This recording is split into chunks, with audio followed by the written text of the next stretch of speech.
live, uncut, unedited, tell the truth, and shame the devil.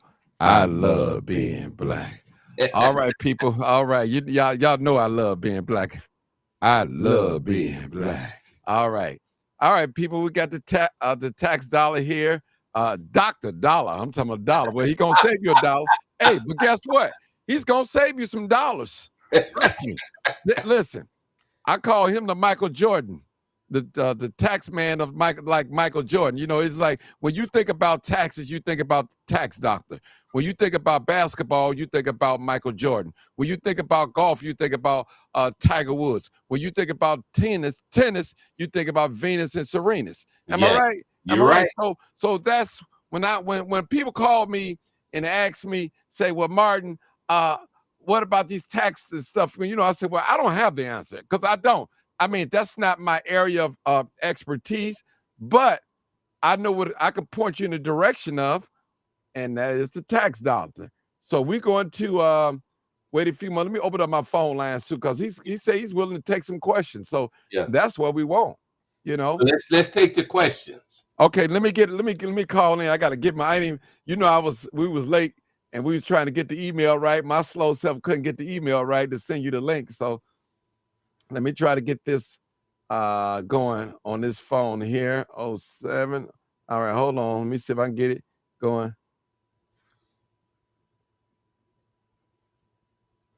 All right, hold on. Let me get it. I got it. We get the phone lines together. I'm sorry, people. It's taking us so long to get this stuff together, but we have to do what we have to do. You know, I'm doing everything by myself. All right. Be with you shortly. Thank you so much. All right. We're going to wait till a few more people come in and because, now, tax doctor. Yeah. You know, by us being on social media, we get probably a crowd every 5 or 10 minutes. So if I ask you to repeat something, it's not because I didn't hear or I don't understand. Okay. It's because of the new people are coming in. That's okay. I just want to let you know that because a lot of people, they get on me. Well, why you already answered that? I said, it's for the people that just came into the chat, and that's what, that's why. And people don't understand. And and every homeowner, if you're a homeowner and if you're thinking about purchasing a home, we're talking to you this afternoon. And we want to hear from you. Go ahead. That go for renters too. Yeah. Crimechaser, because they pay taxes through their rent. Oh yeah. Okay, if you own some property, you ain't gonna pay that tax bill. Your tenant's gonna pay that tax bill. Mm-hmm. And that's why their rent go up. Mm-hmm. And we know how the rent is going on here. It's going up. It's going up. All right. Yep. Latoya, I need you to call in. Let me put the number on the screen. So you was asking me questions. This is your time to ask the tax doctor any question. Don't be afraid. There's no dumb questions on here. Right. None. None. I'm going to put the number on the screen and he's ready. We're going to start off letting you guys ask questions. So let me put it up here. Put the number up there. The number's up there on the screen. And I need you guys to call in and ask questions. This is the time to do it right now, people. Do it right now. So you can go recap. It's up there. Rent is going. Everybody rent is going up. That's right. And well, let me start out with the first question. Yes. Why is it in the Cook County area, in the Chicago land, the taxes are doubling, especially like in some suburbs, some communities in Inglewood and in the Black community? Why is that?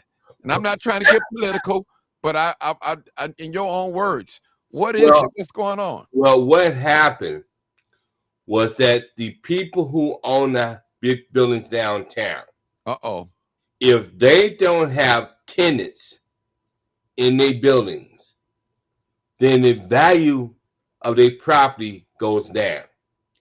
Therefore, they want to go to the county assessor or the board of review and get a reduction in their taxes. Now, hold it. Yes. Who is the county assessor? Now, I'm not. Fritz Kagi is the county assessor. Mm-hmm. Larry Rogers, and there's 2 other folks that's part of the border review. And when you're trying to get a tax deduction, the first place you go is to the county assessor's office. And if you don't like the answer you get from them, then you go to the border review. So the assessor said the high rises are valued at one thing. The high rise owners don't like what the assessor said. They take it to the border review. When the border review give them a tax break, you got to keep in mind when local units of government lay out a tax levy, if I'm getting a tax cut from that levy, that means somebody else got to pick up that tab. And that's why your taxes done double or triple in the Chicagoland market. Question. A lot of us been told it's because of the businesses are leaving downtown, and that's why the taxes is going up. And what's up with that too? All that is true. Okay. Because you got to understand the purpose of having businesses in your community is for the business to offset the taxes that the homeowners would normally have to pay if they didn't have a business community. A business community are being taxed so that you, as a homeowner, don't have to foot the whole bill. Okay. I have a actually I have a text message question. Yes. It said, not if your property is a single family home, you don't have renters. Okay. No, but you if you are living in your property, your tax is going to go up because, again, when downtown get a tax break, somebody's got to pick that tab up. That levy don't go away, folks. Now the taxes for the high rise may go away for them, but then the assessor have to spread that cost back to the residential community. So we got industrial community, commercial community, and residential community. So those are the 3 taxing communities. Now, commercial, industrial, well, let's stick with commercial. Okay. Because if you go to the commercial store, you buy something, you're paying a sales tax. The sales tax going to go to the county or to the state. But if I own a commercial property and I don't have a tenant who can sell stuff, then that means I have to eat that cost unless I go and get some help from the county assessor or the border review. And if I get that help, that's less taxes I have to pay, but more of what the residential community have to pay. So they just shift the burden. Now, one problem we have had in the past is that the residential community, especially us, we have been subsidizing the wealthy community. They probably got devalued, which means they pay less taxes. I probably got value at a higher rate, which means we have to pay more in taxes. And because all of this stuff is taking place, we have to put more of the burden of taxation on our community. I have another statement to make. Yes. Someone texted me. They said, so when I called tax assessor's office, they told me I was getting all tax exemption I can get. So that's what they said. Well, let me say this, and I want to make this perfectly clear. Just because you file for your homestead exemption, your disability exemption, your senior freeze, your senior exemption, and then your senior freeze. There's no guarantee you're going to get that.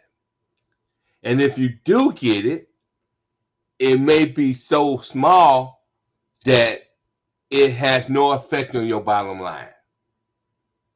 Yes, we should file for all the exemptions we got coming. I give you that.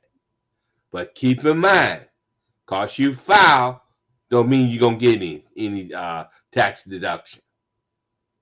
Mm-hmm. Okay. I got another comment coming in now. Just wait a few more.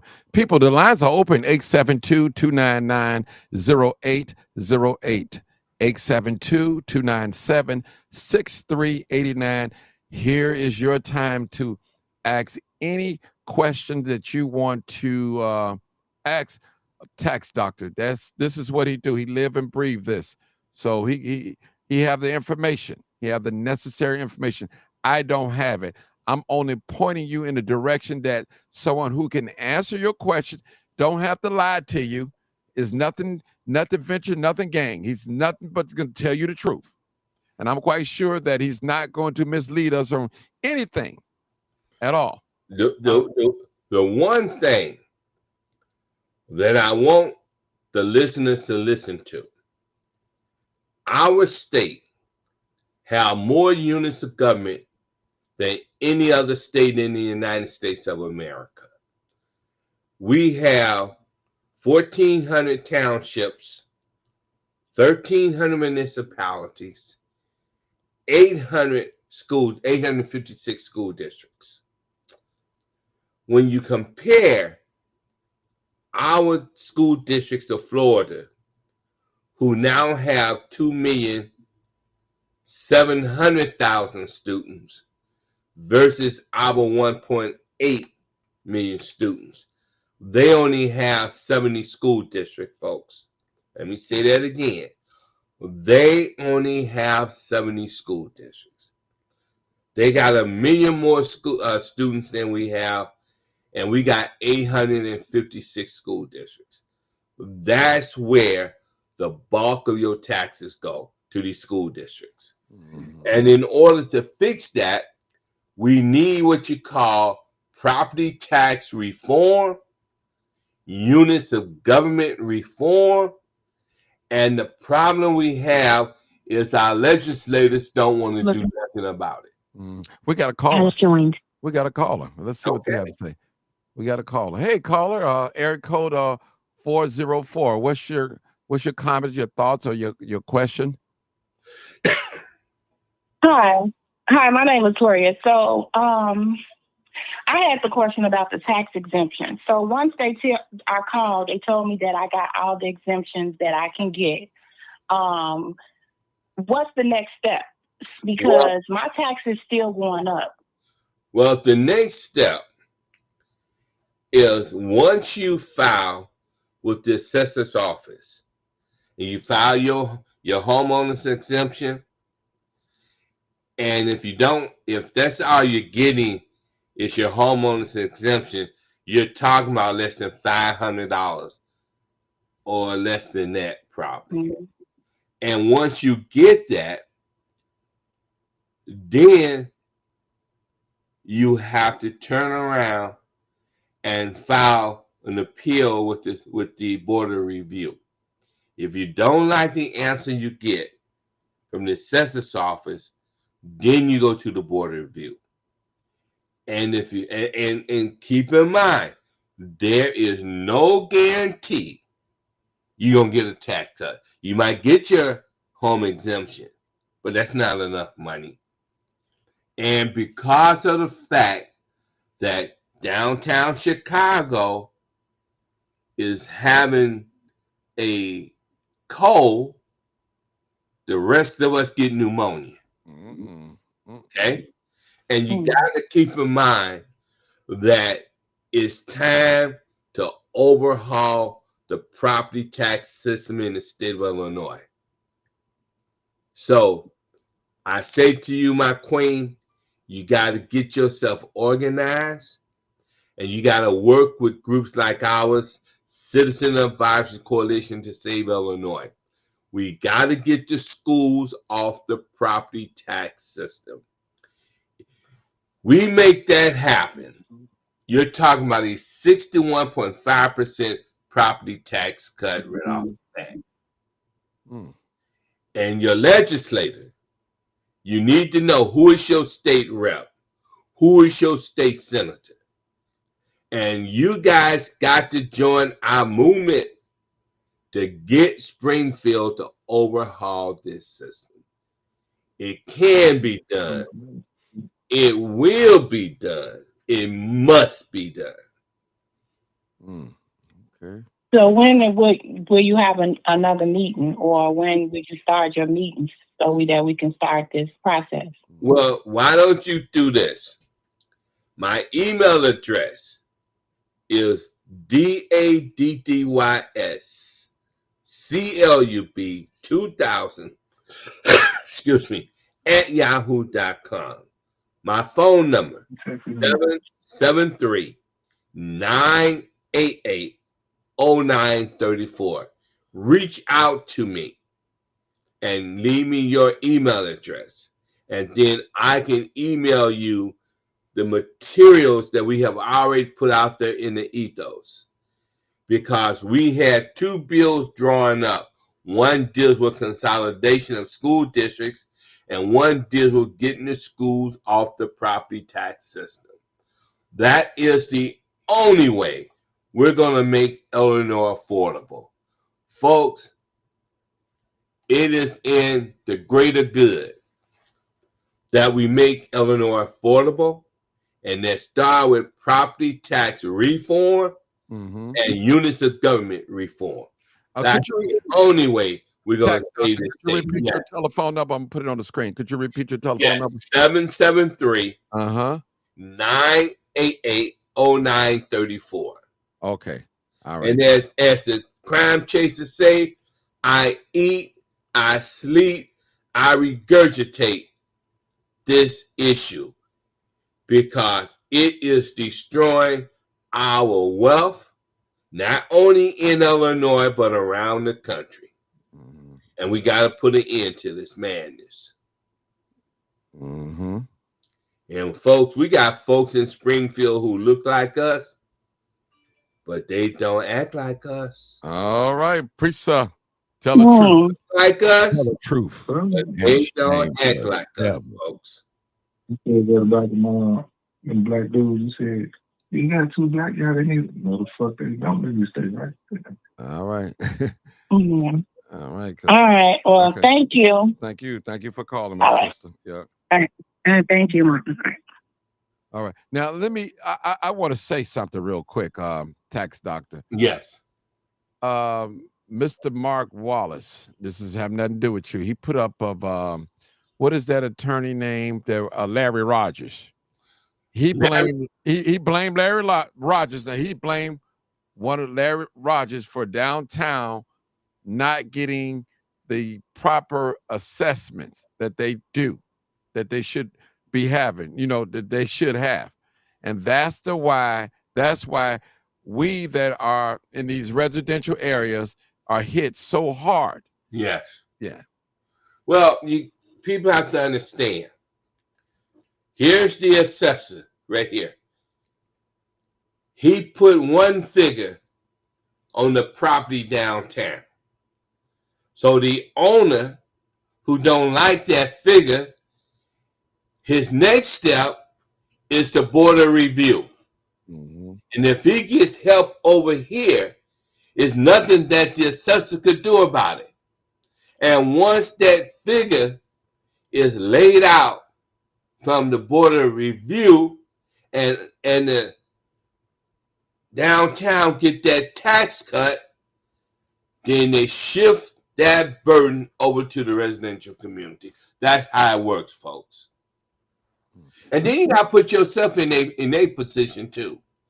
Because if you own a high rise in downtown Chicago, and that high rise isn't making money, what are you going to do? you're going to go and get a reduction in your taxes. And then once you get that reduction, somebody else got to make up that lost revenue.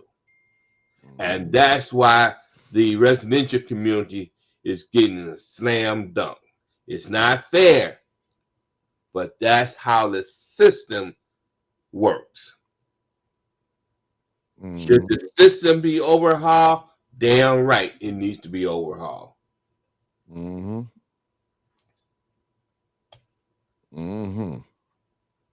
Right. Wow, that is. Now I have I'm kind of like phrasing it. Yes. And this is I'm trying not to go political. I'm not everything is political. I know. so stop making that comment. Okay. Everything is political. Okay. Well, you gave me the green light. Yes. Now, how is it that our mayor, Brandon Johnson, Chicago's mayor, can push affordable housing if the taxes are being overpriced? You know, what's that? The affordable housing is a concept. Okay. And because property taxes is on the rise, there is no such thing as an affordable house. Now, the property may be valued at $70,000, $80,000, $100,000. Okay. That's fine. But then when you get hit with a 600% tax increase, right? That property ain't affordable no more. Okay, I have another question. Then if a landlord doesn't have tenants, can they get a reduction in their taxes on their tax? That's what they're going to be fighting for. Okay. A tax cut. Okay. You can't blame them.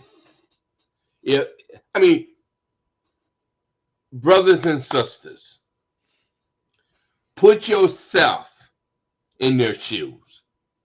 If that was you and you own the building and it's 85% empty, do you think the value of that property is the same when you had 100% occupancy? No, it's not. Therefore, you take the position the value of the building should be decreased. Therefore, your taxes should be decreased. And once you get that tax deduction, a certificate of error, somebody else have to pick up that tab. That's the way the system works. Okay. Look at the screen, tax doctor. I believe that's Christy Harris. She said, they are taxing residents out of their home. My escrow payments shouldn't be more than my mortgage. That is absolutely correct. And that's why I say to homeowners and people who rent, you need to understand when we talk about all these units of government and we talk about the pension crisis, all this stuff come off of property taxes. Okay? We're saying let's shift the burden over to the state because the state can raise more money statewide to fund education, fund the pensions, than this crazy system we have right now. And we folks, I beat the drums. The schools need to come off the property tax system, and we need to let our elected officials know in Springfield we're sick and tired of being sick and tired. We want property tax reform. We want units of government reform. That's the only way you're going to save Illinois. In order to make us affordable, there's a lot of stuff we got to cut out. And I would say to the mayor of Chicago, you cannot keep coming on the air and telling taxpayers you don't want to cut nothing. You just want to raise revenue. It don't work that way, folks. Mm-hmm. If you don't have the money in your budget, you can't buy it. If you own a home or pay rent and you need to spend your money, but you don't have the money, what you gonna do? You gonna cut back. Mm-hmm. That's the prudent thing to do. Cut back.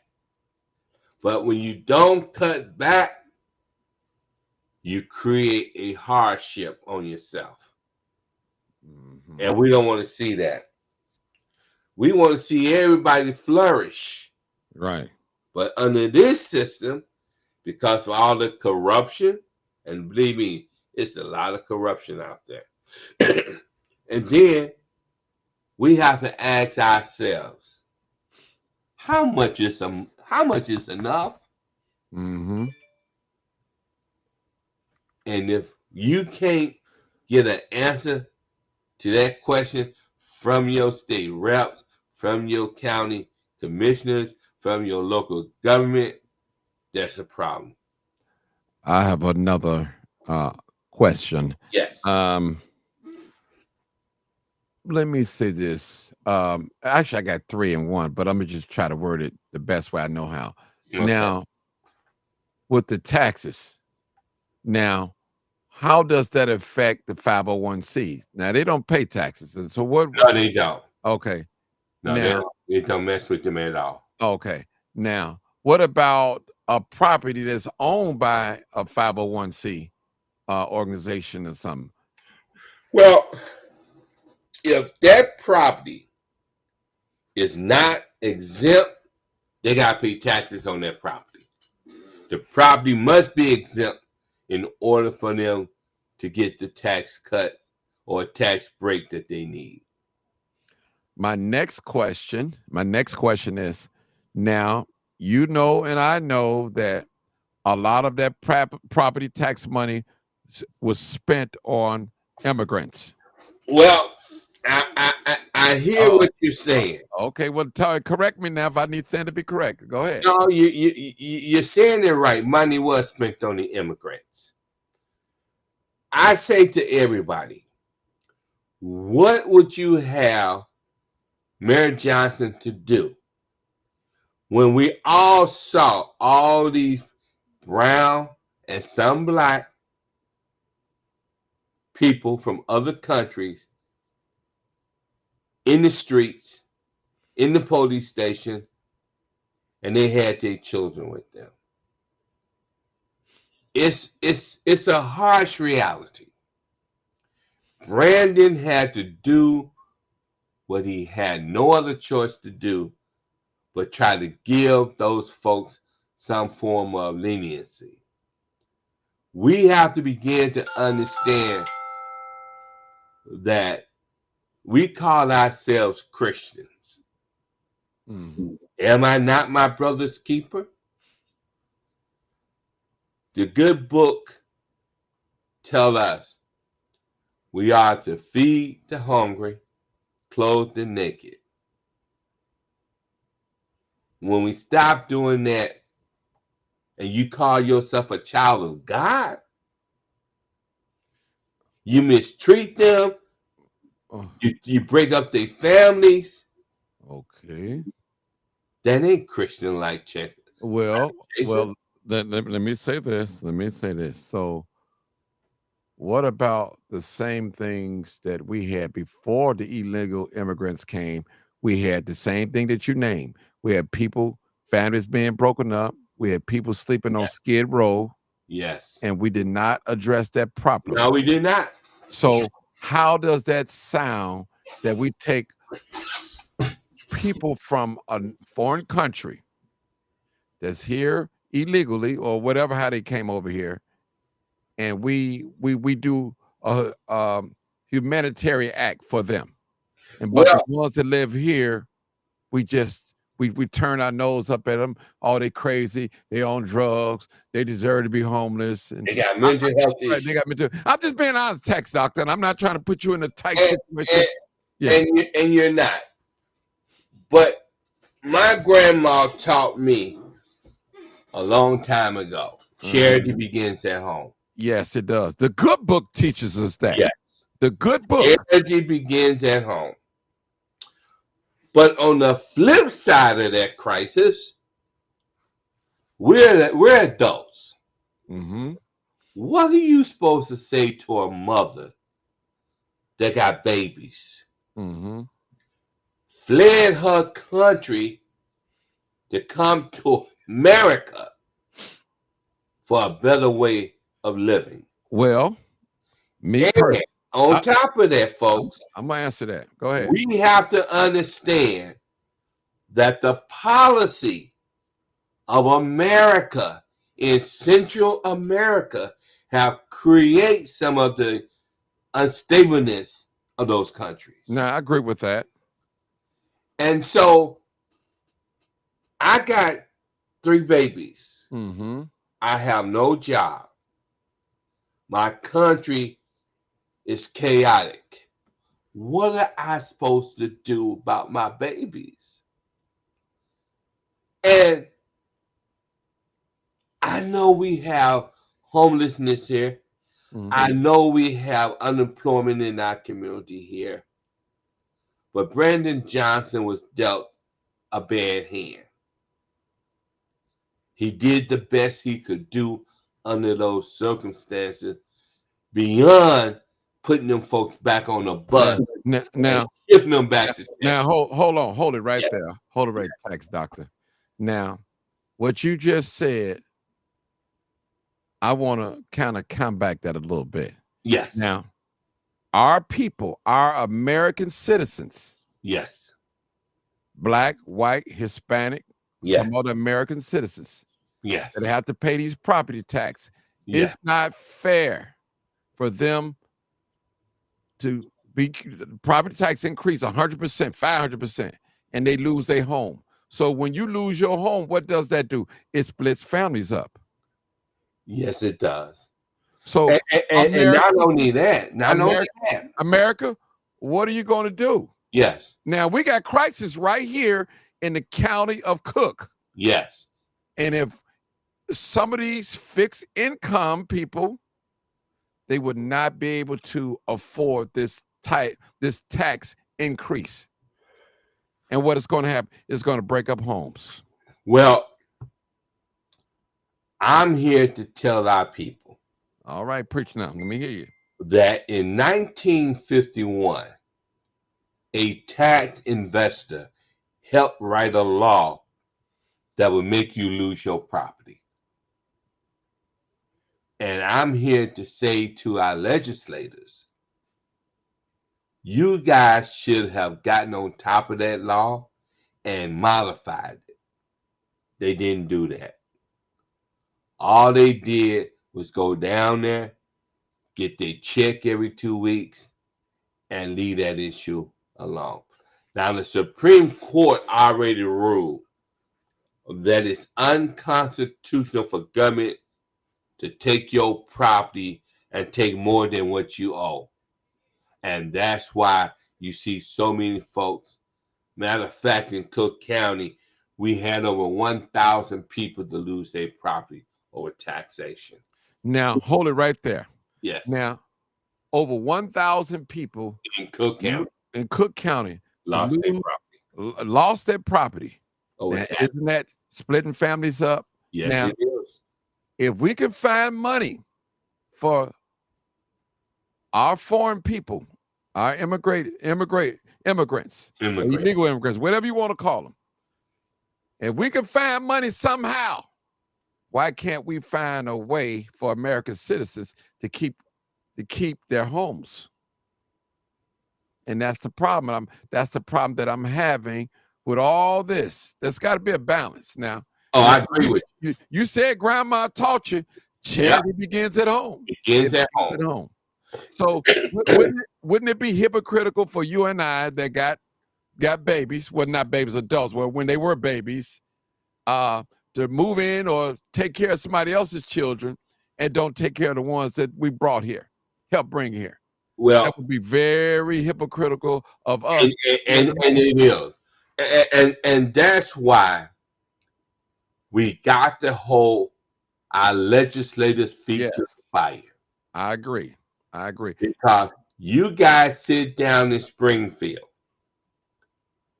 24/7, getting a paycheck every 2 weeks. And see, we're in a situation that's unique, Crime Chaser. The Speaker of the House, Chris Welch, is proud to say they have 78 votes in the House, 40 in the Senate. That gives them a supermajority. And I say, so I said, well, tax doctor, why is that relevant?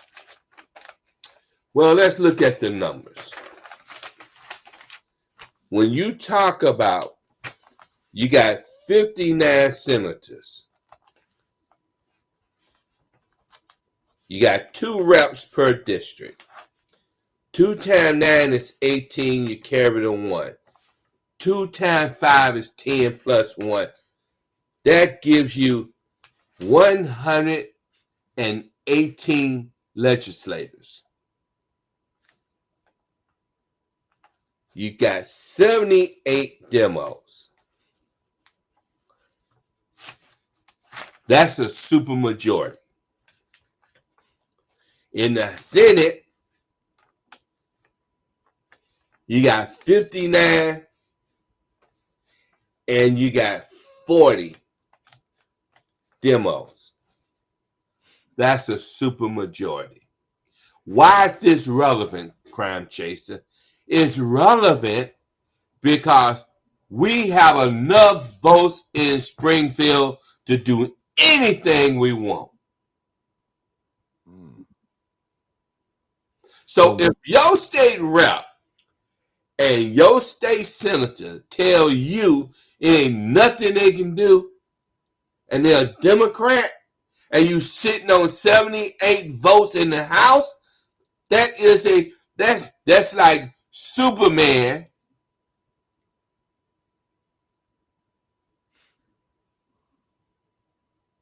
who have all the power.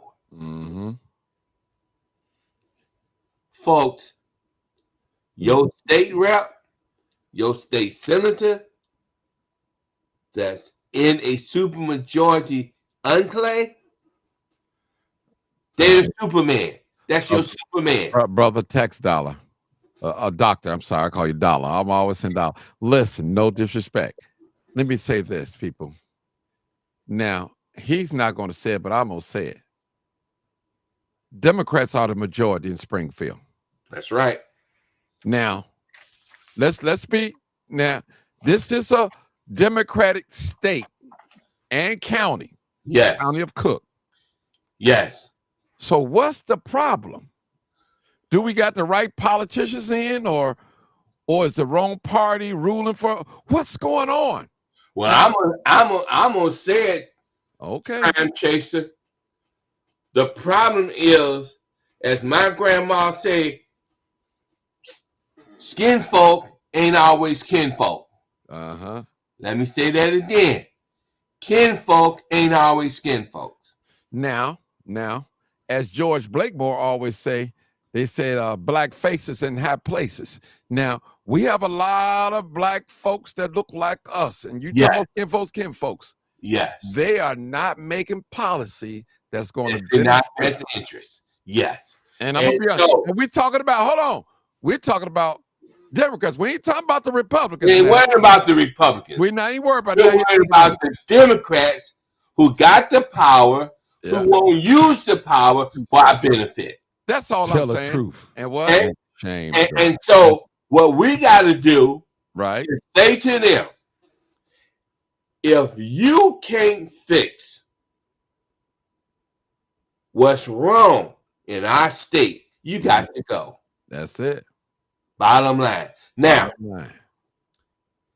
in 3 years, it's going to be 2028.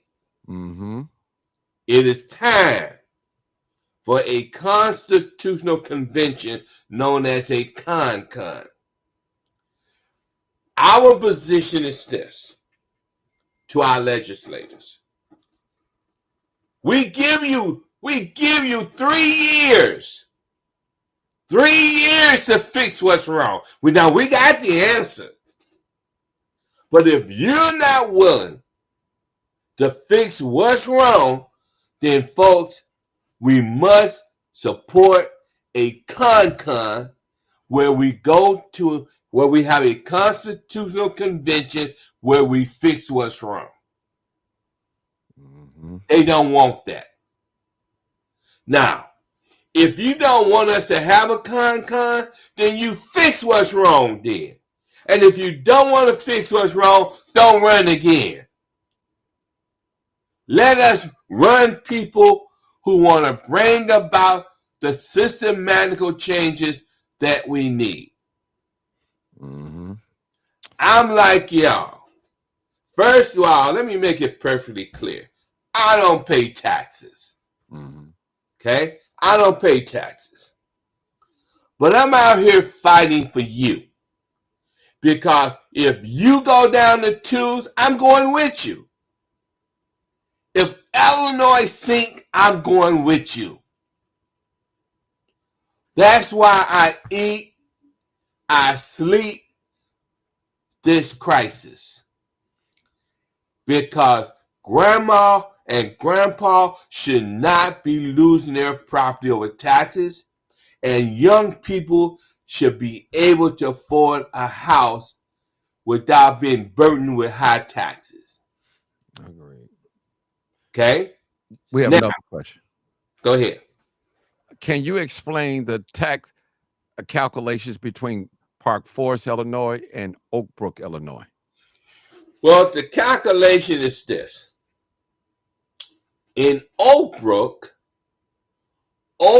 have a lot of commercial businesses. And because they have so much, they reap their benefits from sales taxes. And by them getting all them sales taxes, they don't have a tax levy of raising taxes off of property. Part 4 have less of a commercial and light and heavy industry. Therefore, they have to pick up the bulk of the taxes. And on top of that, they got 2 or 3 school districts in their area where the school district is getting the bulk of their taxes. Same thing in Chicago with District 299. The brother from Cole, the executive director, he's paying $7,000 to District 299. He just got his second bill. It went up by $3,000. Folks, we have to understand that the less businesses you got in your community to offset what the homeowners have to dish out, the homeowners going to continue to dish out more money and get caught in a situation where they lose their property over taxes. Because we're not willing to tell Springfield it's time for property tax reform. It's time for units of government reform. And you say tax doctor, what are you talking about, units of government? I'm talking about your park districts, your sanitary districts, your water reclamation districts, your school districts, your library boards, your townships, your municipalities. That's what makes up your units of government. And in Illinois, we're sitting on between 7,000 and 9,000 units of government, folks, that is paid for by what? Property taxes. And as long as the school districts stay on the scene, you're going to watch your property taxes go through the roof. And we're saying it's time to put an end to the madness. It's time for you to wake up and join the movement. We have an army. I'm a soldier. We need more soldiers. And I did hear from Representative Will Davis that President Tony Preckwinkle is now talking about consolidation. We must hold her feet to the fire on that issue. She's going to have an opponent in the election. We have to say to these candidates, do you support reform? Do you support consolidation? Do you support liquidation? And if they say no, we're supposed to tell them, bye-bye. See you tomorrow. You're not our candidate. We must run and support people who want to be about reform. I can't explain it no simpler than that. If you want your taxes to keep going up, and this is one thing about Maria Pappas. She's quick to tell us, you keep sending them same people back to Springfield. You did this. And these same people you send to Springfield are not giving you any type of relief. Folks, we need relief. And that's why we say, let's take the schools out the property tax system. Let the state fund education from a statewide pool of money. And if we did that, and let me let y'all in on a little secret. They don't want me to tell y'all this, but crimechaser, Indiana fund their school by the general fund. Indiana consolidated their school district from 900 down to 400. That's why they got low property taxes. They did it. Why can't we do it? Well, we got to ask our Democratic leaders, our black Democratic leaders. I mean, they're doing a job on us, brother. We got to call it out. We got Maria Pappas said it. And I'm here to call them out. We're here to call them out. Yeah, I'm not scared. I'm not scared. They just gave themselves a pay raise. Same thing in the city of Chicago. The alderman's now making over $150,000. Now, this is what I say to the citizens of Chicago. You should tell the mayor and the aldermen, take a 20% pay cut. That's right, folks. I said it. Show us you are sincere about getting spending under control in the city of Chicago.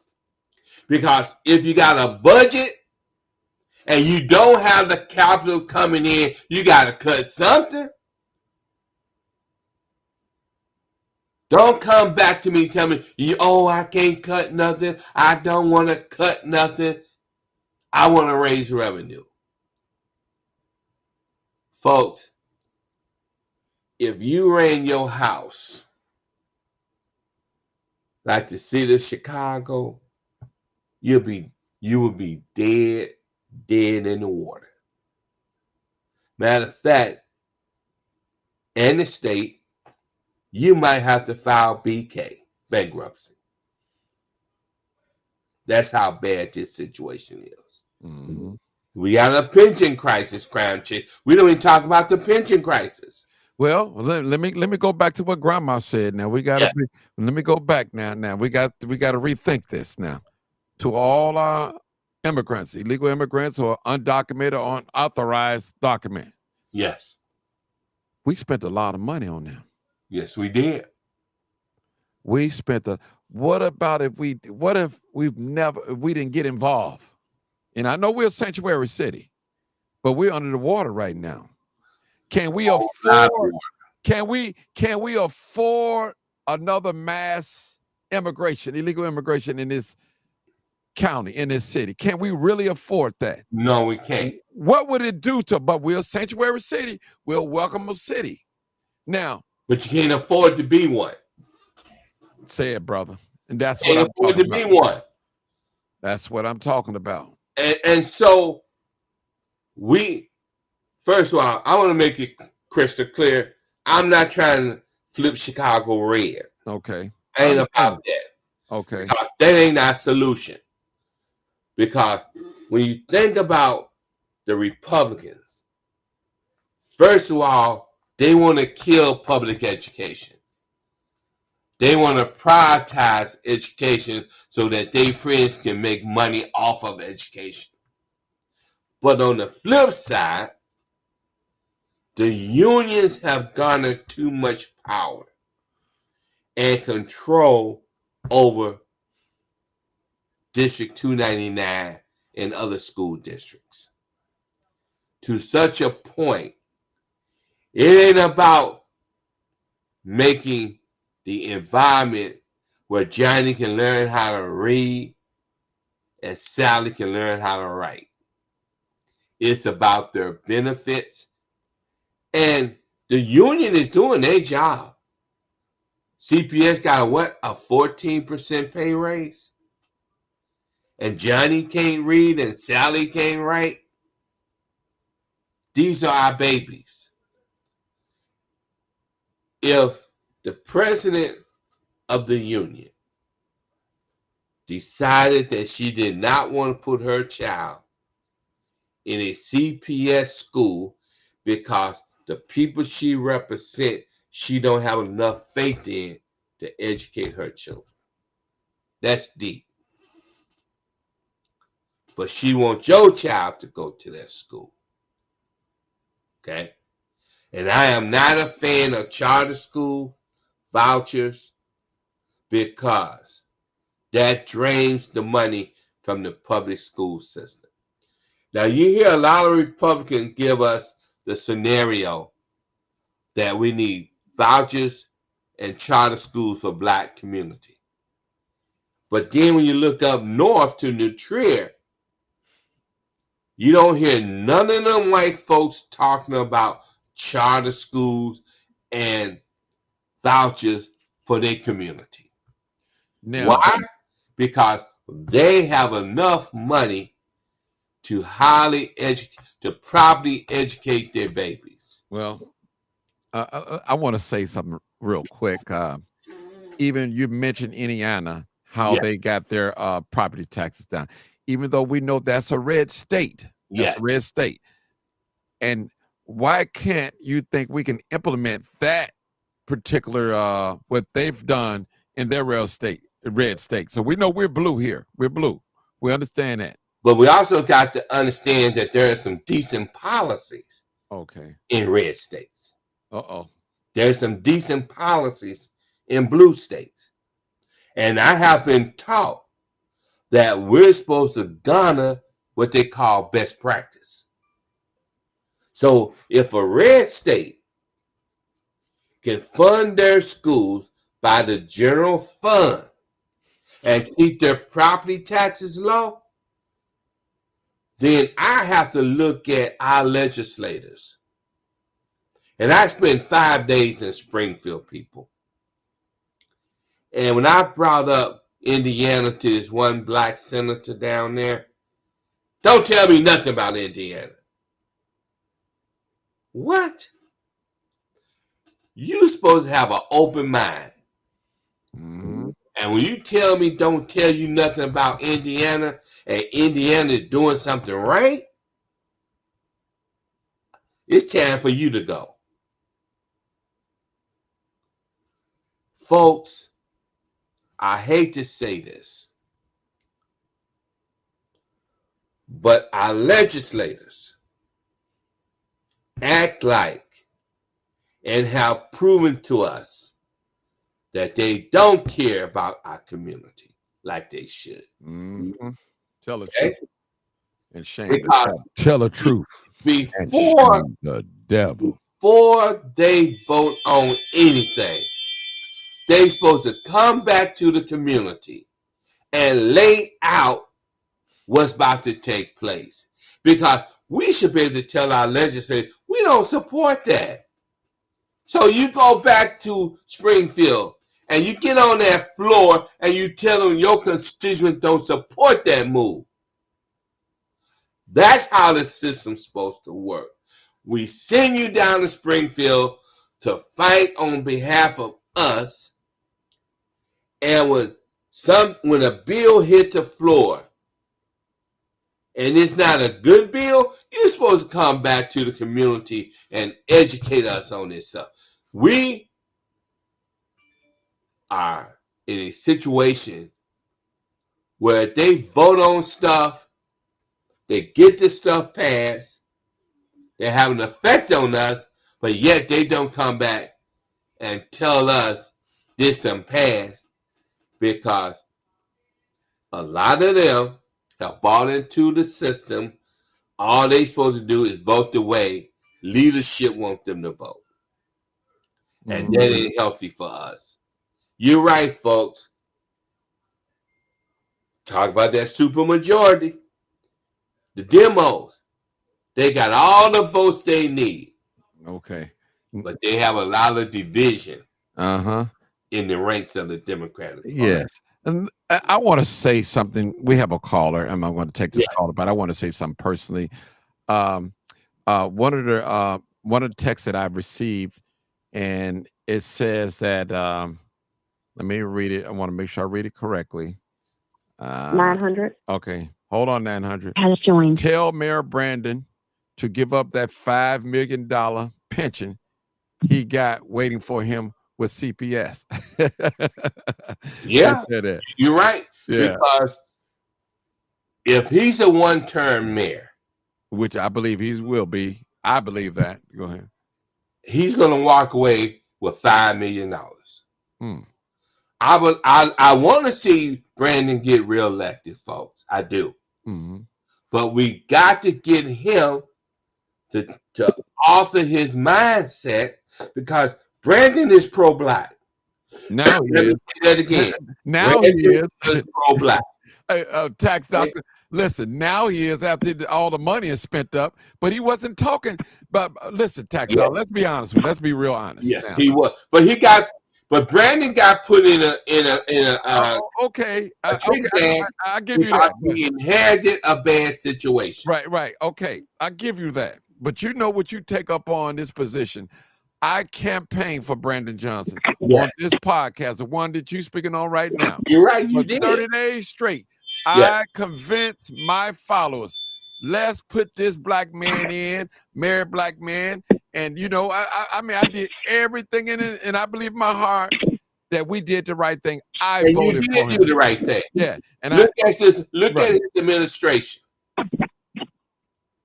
From top to bottom. His administration reflects us. Yes, it does. But the policies, brother, don't reflect us, though. That's the killer. That's the thing. Yeah. We got the, as George Blakemore says, we got black faces in high places, and that's it. Yep. All we get is a street named after us. We get a statue. We get the first black this, the first black that. Here's a man right now, tax doctor, yourself. Yes. You've read this stuff front to back, back to front, up and down. You live and breathe this. Yes. And if we follow your blueprint, we would turn this state around, baby. And that's why I'm here, folks, because we got to build an army an army to go to these legislators and tell them, again, if you cannot turn this thing around by 2027, then expect a con to take place, because the people are going to rise up and say no more of this madness. Mm-hmm. Let's hold it right there. Let's take this caller. Let's see what the caller has to say. Hey, 900, how are you doing? This is your boy Martin G, aka the Crime Chaser, live, uncut, and unedited. Go ahead, my dear sister. Go ahead. Hey, Martin. Hey. I like this. I like that you have some educational stuff on today, and I'm happy to hear this and listen in. I've been listening from the beginning, and even so. My question is: I've been watching videos on YouTube about the property tax increase, and I was listening to your last show, and people were mentioning the neighborhoods like Inglewood and like some other predominantly Black neighborhoods that are also high crime and that are very close to downtown. And what somebody put it this way, they said prime real estate. Now, my theory is this: they're raising the property taxes to move, all the Black people out, and they're going to come in and gentrify the area and make it like another downtown or another, I don't know, Bronzeville, and I mean, because if that's what they're doing and they're raising the property taxes like 100% or something crazy like that, 150%, I mean, that's very clear that they're trying to get people out of there, and they want people to move to the suburbs, because, a lot of white people now, they want to live in the city. They don't want to live in the suburbs anymore. They want to live in the city. And that's what it looks like to me. And you, maybe in about 15, 20 years or so, Inglewood and all these other, all throughout the 60s and 50s and 40s, 5th, 63rd, all that. It may look like another, Wicker Park or Bronzeville or downtown Chicago. Because, it is prime real estate. If it's 15 minutes from Chicago, you have a lot of business people graduating college. They want to live close to downtown, especially if they have a corporate job, someplace they have to commute every day. They don't want to commute from the suburbs. So, a lot of the Black people who live in Inglewood and stuff, they're not commuting downtown for work and stuff like that. So they just going to do a switcheroo and take the people who have to travel from the suburbs into the city and make it a safe, affordable area for them. Basically, that's what it sounds like. Am I wrong, tax doctor? Well, I would say in a sense you're wrong. We have to understand. Well, tell her exactly what she's wrong about. That's what I want to know. Well, you're wrong about this whole issue of they trying to move us out of the city. They can't make us move if we don't want to move. I don't know about that tax. They can make you move. They can make you move. If they raise your property taxes 150 for 150, you go from wait. You go from paying $3,000 a year or $5,000 a year in property taxes to $15,000 a year. You're going to lose that home, because we all know, your grandkids and all that, and all the families not pooling together to save your property. It's not happening. Well, let me say this. So you're going to lose that property. This is why we have to band together so that we can put. Sir, that's not going to happen, sir. The Black community doesn't have that kind of wealth, sir. Overall, especially in these high crime areas, Inglewood, they don't have that type of value. Well, when you talk about why it's crime in these areas, because of a lack of resources. But sir, we talking about right now. If they're raising the property taxes this much right now, we're not talking about 5 years from now they're talking about raising it 100 and 150%. We're talking about right now. But sir, these folks are going to be moving out in masses. They're not going to have. Why, let me say this, my sister. And I sit back and I watch 100,000 immigrants take to the streets. And I'm sitting back here saying, wait a minute. Where is the 100,000 Black folks taken to the streets over these high ass taxes. If we're not willing to stand up and fight for this issue, then we're gonna lose. But if we come, sir, look what happened when they. Sir, look what happened when they tore down the project and all those. Go ahead. Wait a minute. All right, let me say this.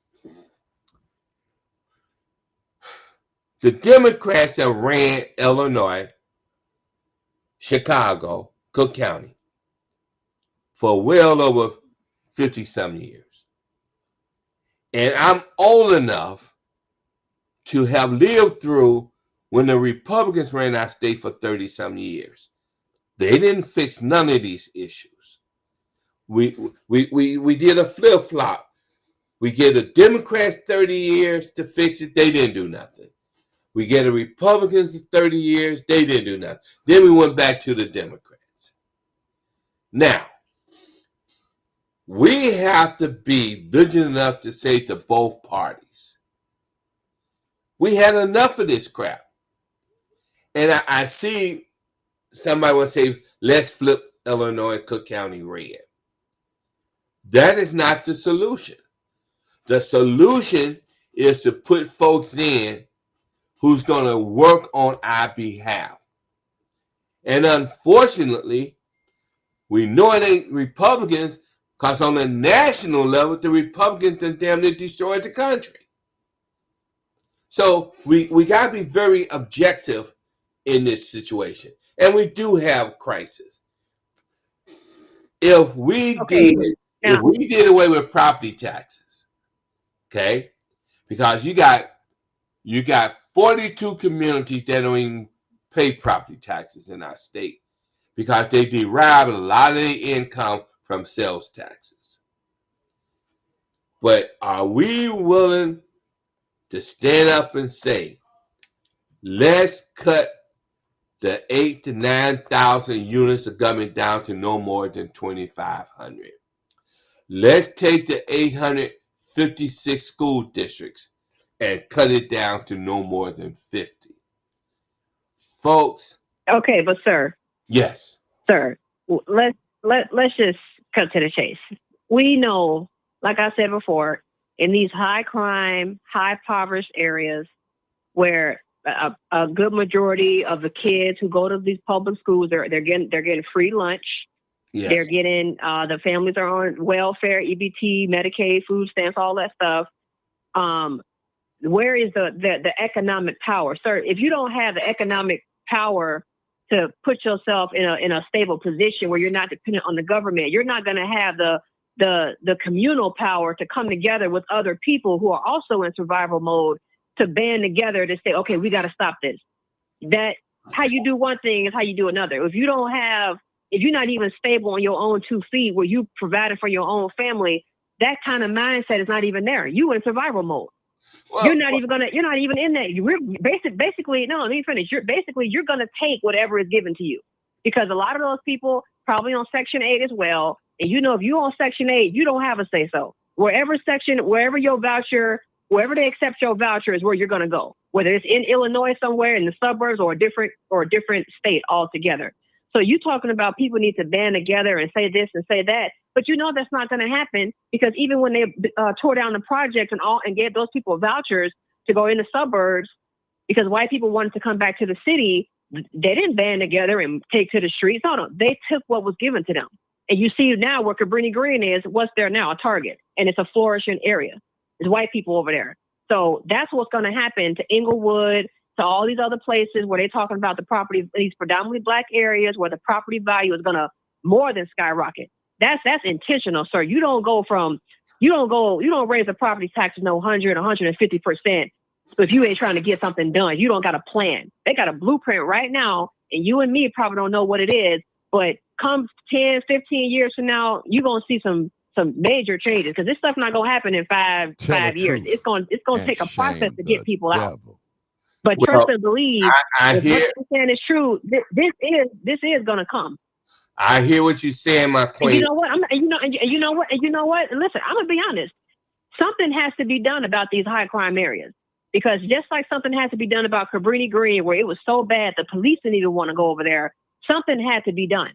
So, I mean, now obviously they're not going to go in Inglewood and tear down all the homes and start from scratch. No, they're not going to do that. But the projects, yeah, absolutely, they could tear that down. You know, all these row houses, they could tear that down. But in order to switch around a neighborhood, a community where there's houses and stuff, all they got to do is raise the property taxes and get you out. And that's what's going to happen. But something has to be done because these high crime areas, Inglewood, you know, all just Inglewood's number one. It's crazy. Something has to be done because it's making the city look bad. People are fleeing the city. People are fleeing Illinois and Chicago in the millions. I was one of them 10 years ago. And so they know that something has to be done, and they're going to put the problem community people out in the suburbs and the less desirable areas where there's not public transit and stuff like that. They're going to. That's how they do it. Redlining. Folks look like that's how they're going to do it. But these folks look like us. These are our babies out there doing this heinous crime, smash and grab. These are our children. What is that? What does that have to do with the property taxes and people are going to be pushed out? Because the problem with these kids out here smashing and grabbing, that's their parents' fault. That doesn't fall on the government. That doesn't fall on a Democrat or Republican. That's their parents' fault. And that goes back to what I said. When you're in survival mode, you are just that. You don't have much bandwidth for anything else. So that's going to reflect in the parenting. When you're just trying to survive, you know, because I'm going to be honest, because of a lot of choices that people made. I'm not going to say that a lot of those folks in poverty because the white man kept their knee on their neck. No, a lot of those people made bad choices. They either didn't go to school, they got records, they just either wanted to live that life. You know, like Barton was saying earlier, how these kids nowadays on his last show, how these kids are not standing on street corners. They're robbing. They're scamming. People are scamming. When you get into these kind of lifestyles and you catch charges and you got to lay low and you don't have anything on paper, so you got to live a certain way, you know, this is the kind of lifestyle it's going to produce. You know, it's just pure chaos, you know. But I'm telling you, what my theory is I'm telling you, just keep a lookout. 5-10 years from now, because these people best believe they got a plan. They got a blueprint plan, and it's on the books. We just don't know about it yet. They're getting it together. Okay, I want to say something real quick to one thing I believe all of us that's on this chat can agree with. We cannot blame our situation, our financial situation, on the Republicans. We can, and I'm not trying to flip nobody red, and I'm not trying to turn nobody red. I am a registered Democrat. You can look me up. I vote Democrat, but I do vote my interest. If a Republican have something that I like, I'll vote for that. But I will say this. We cannot blame no Republicans on the situation that we got going on here in Chicago and the state of Illinois. And Cook County, absolutely. And Cook County, because we have a stronghold. Yes. It's us. Yes. It's us. And we got to blame ourselves. Yeah, we have to blame ourselves. For not holding these folks accountable. Agree. Okay? Yeah. Well, also not even that. Also not even holding your fellow neighbor accountable. How many of these parents in these Black communities, how many of them go to the PTA meetings? How many of them go to the meetings at their city council to find out what's going on in their neighborhood? How many of them go and vote for the judges and the city councils and the tax commissioners and all these people that are important that directly affect you more so than a Democrat or Republican president? These people in your own community that you have to vote in, like the tax commissioner, they get to decide if your car insurance and all that stuff go up and how much it go up. You know, whether the insurance community in that community can levy a higher tax that year or not. You know, but like Martin used to always say, we too busy shucking and jiving, all this stuff, playing around. We're not taking stuff seriously. We into the club, we into, you know, consumerism. And then when the stuff hit the fan, now we all trying to scramble and trying to figure out what we're going to do and how we're going to come together. And we know that's not going to happen. Okay, it's a nice thought. It's a nice, feel good, warm, cozy feeling, you know, and all that. It makes you feel good, but we know that's not going to happen. Okay, we've seen that Black folks couldn't even come together just for even act right when that mayor out in Dalton, I think I couldn't even be civilized. Couldn't even be civilized. Out in Dalton, black folks got to come together to band against a property tax increase. That's not going to happen. You can make your voices loud and all that stuff, but all that loudness and yelling and screaming and ranting into the mic, that's not going to do anything. You're not coming with tangibles. You don't have any resources. And when it comes down to it, sir, black people don't have no resources. And like Martin always said, you don't got no friends. White people are not going to tell you how they do things. They know how to get stuff done, sir. They come together on social media and in real life. They form committees with each other. They talk to their neighbors. They go to these PTA meetings. They show up to vote for their city tax commissioner. They write letters and emails. How many black folks do that? It's not happening. That's not the culture in the black community. Sure, you may know a few, but that's not the culture. And let me make it perfectly clear to some of you folks out there in the chat. I'm not paid by the Democrats. I'm not paid by the Republicans. I am sufficient with my own resources, and I cannot be bought. I won't be bought. And I'm out here working for my people to save our communities. And folks, for some of you guys who talking about you want to flip Cook County red, it ain't going to happen. It don't need to happen. No, it's not going to happen. We need to hold these damn Democrats responsible. And if we see, the thing is this, we have to vote the right Democrats into office. And if we did what the system was designed to do, and that is to vote folks in office, when they don't do what they're supposed to do, you vote their ass out of office, and you put somebody else in. Tax yes. And you know more than I do. You older than I am. Have way more experience me with the political process.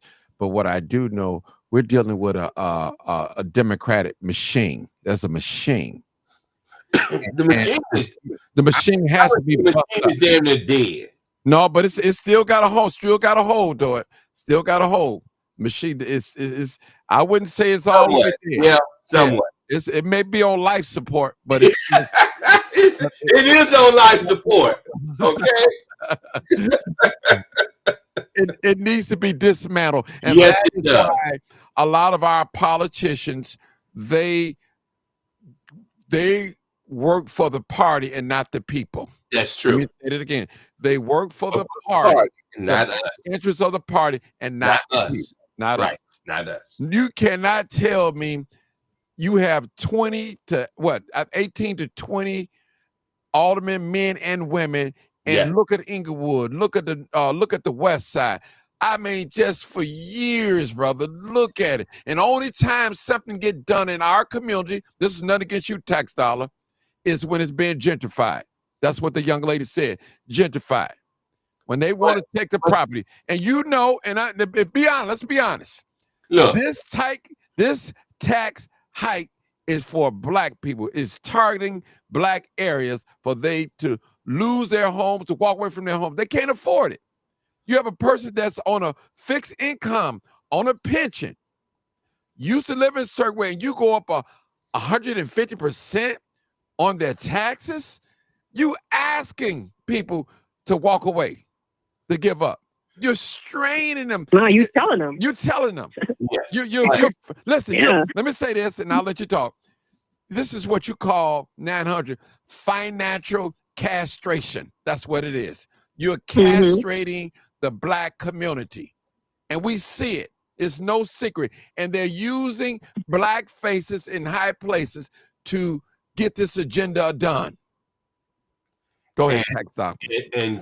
Martin, you know why they're using black faces, right? So that they can't be accused of racism. Right. Because if the faces look like you, then can't nobody say it's racism, and therefore no lawsuits and stuff can be drawn because look, they look like you. And see, this goes back to slavery, where you would have those what they would call house N-words, and they would do the work for the white man to keep black slaves in check. And now I know that that's true. because they would get special privileges. They could sleep in their house. You know, they may get better clothes or whatever. They may get treated better by the master. And so that mentality is still here. But see, like you used to say, Martin, all Black folks really want is a pat on the back. They want to, be told by a white man, good job. They want that acceptance. And so that mindset is there because so many Black men, especially in politics, are overlooked in the society. And so when they do get in a position of high power, they feel like they done got their piece of the pie, so call it. And so they're going to do, they may feel a little bad. They may want to do something, but when they get in there, they understand they got to play by a certain set of rules because Black people are not in the economic position to have power to combat what the white counterpart is trying to do. You get in there, you may have your ideas about this, but that white man gonna come and say, look, you don't run nothing. You may be in this seat or whatever, but at the end of the day, you still this, and you still are gonna do what I tell you to do, or it's your butt. And so that's what it is. Okay. Being honest, that's what it really is out here. Yeah.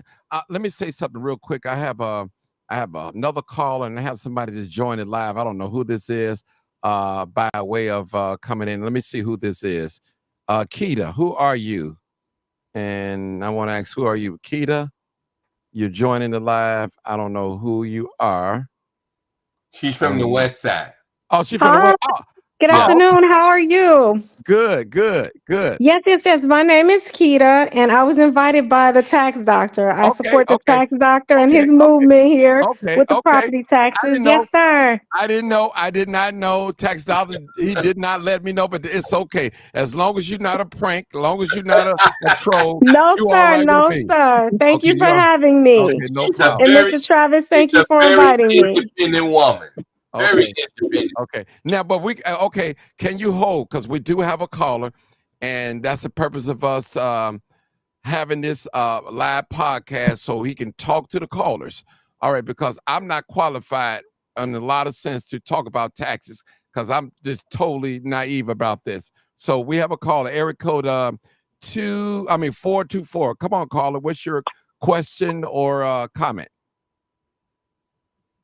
Well, I just called in because of the comments that were made about the fact that Chicago is not going to be flipping red and this and that. I didn't know that this was going to be a political conversation. I thought it was going to be about why the property taxes have increased like that, for which the Republicans had absolutely nothing to do with. Absolutely, you're right. But if you bring them into the conversation, then it makes sense why the option of turning red is a viable solution. Because when you look at the fact that the Democrats have a situation like this, not the Republicans, then why not think that it could flip red? First of all, in the national election, it showed that Chicago and the state of Illinois had a bigger Republican response than they had in years.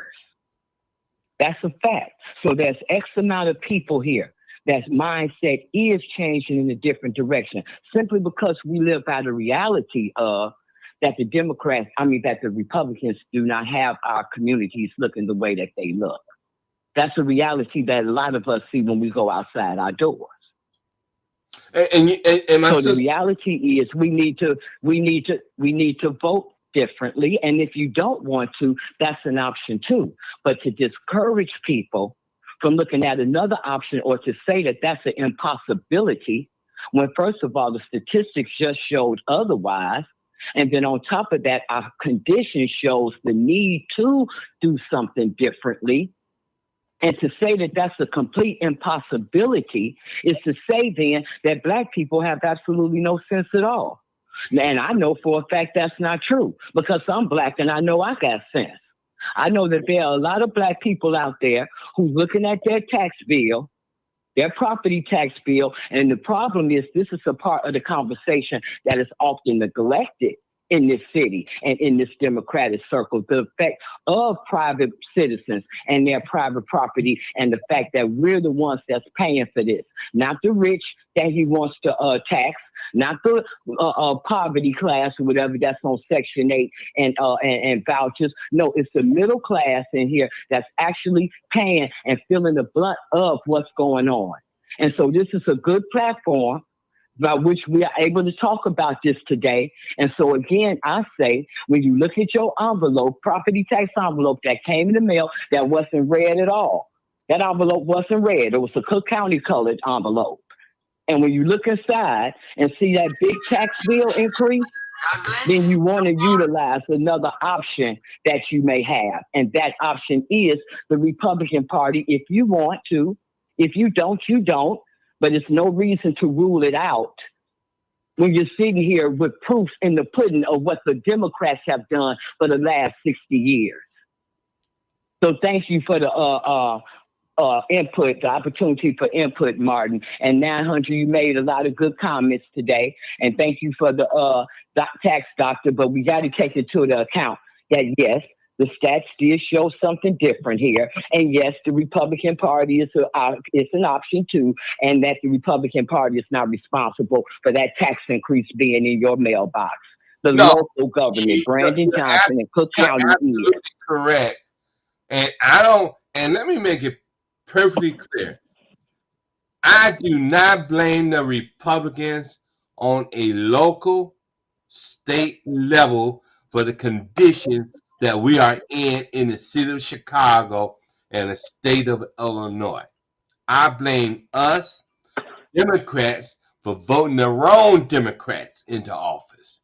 Because, see, I done lived long enough, I'm old enough, that when the Republicans ran Illinois, they didn't, when Jim Thompson was governor for damn near 16 years, what did he do? He signed a bill into law called increasing the benefits compound 3% COLA, a 3% compound interest.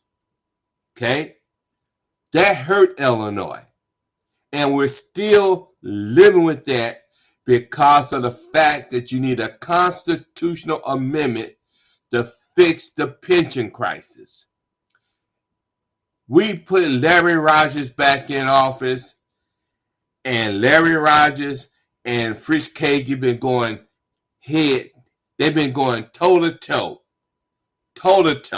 over these issues. The Cook County assessors say one thing, the Board of Review says another thing, and the taxpayers are in the middle of all this stuff. And I say Larry Rogers got to go too. Okay? He needs to go too. He's been there long enough. When Joe Berrio stole $2.2 billion from our community, I went to Larry Rogers and I said to him, what are you going to do? What are y'all going to do? They took Joe Berrio. What they're going to do is they're going to support the Democratic Party. And the Democratic Party is for illegal immigration. That's what they're going to do. The Democratic Party is for corporations and government owning things and the private citizens not owning anything. That's what they're going to do. It's not about the person. It's about the party.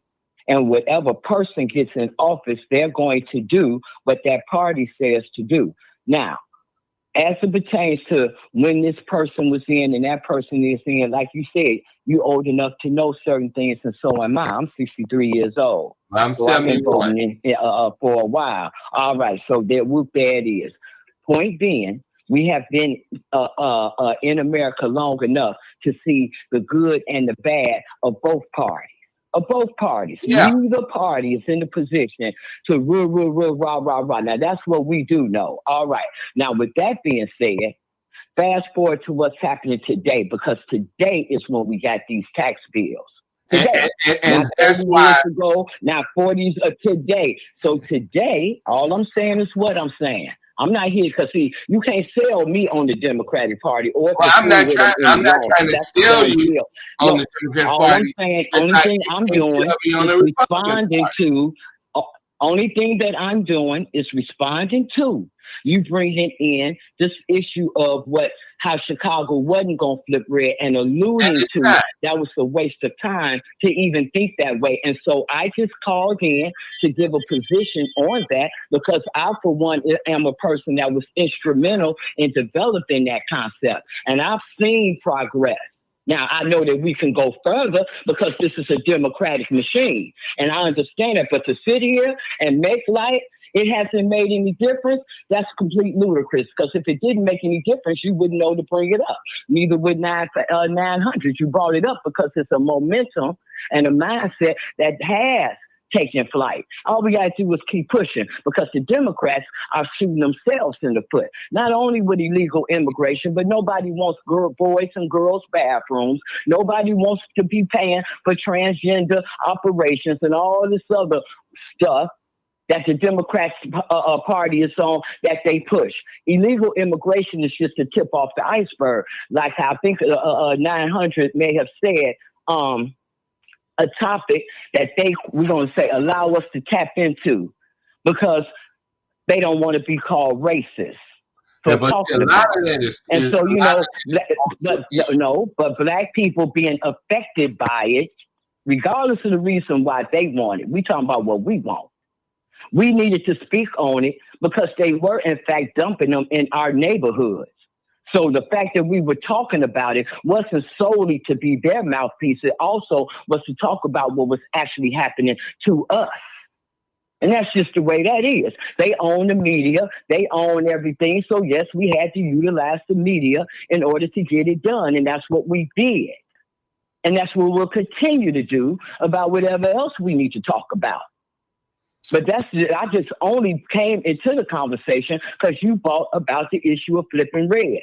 And so if you think it's no effect, then I'm going to invite you. Let me just say this real fast, Martin, because I know the ladies from the West Side is waiting to come in to the panel. But if you think it's such a waste of time, I'm going to invite you to come down here to our press conference we're going to have Monday in front of 69 West Washington, where we're going to be talking about taxes. We're going to be talking about that Obama Center and all the problems that it's bringing. We're going to be talking about how they pushing us out of our neighborhoods and stealing our real estate. And we're going to be talking about how we're going to flip it red. So come on down here. Well, we'll be happy to see you and anybody else that's listening because we got to move forward. I'm not monkeying around with the Democrats no more. It's been a minute since I voted Democrat. This ain't no fad for me. It's the reality that the Democrats are a bunch of losers. Thank you, Martin, for coming. Letting me come on. Jessica, he said, what is it? He asking you. He asking what is what? The press conference. It's Monday at 11:30. At 11:30 a.m. at 69 West Washington, right across from the Daily Center. Yes. 69 West. In the Cook County, what is it, George Dunn building? George Dunn building. That's where you're going to have. It's going to be there at 11:30. Okay. The press release, I think Zoe probably did the press release. Well, I know we did the press release on Friday. And they supposed to be sending it out. And let me say this, my sister.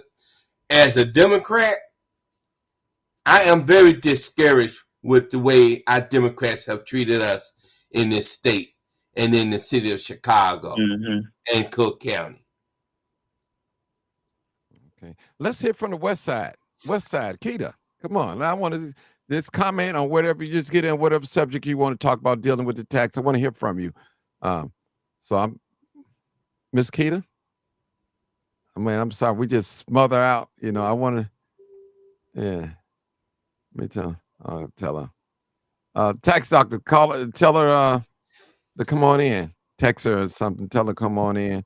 Are you guys asking me to come on in? Yes, I need you to talk. Since you're an expert too, we need you to talk. I mean, you don't have to get into the political arena, whatever. We just want to hear from you and tell us a little bit about yourself and what you do and all that good thing, so we know who we're talking to. Oh, sure, absolutely. So, I will tell you, I am military. Okay. My intentions was to run for, well, it wasn't was. I did file with the FEC as a 7th congressional candidate. I had to terminate that due to my military obligation, right? Which others may call a conflict of interest. So I cannot run. But coming out from the military, my last tour that I have done overseas was in Japan. And I've been back home since 2022.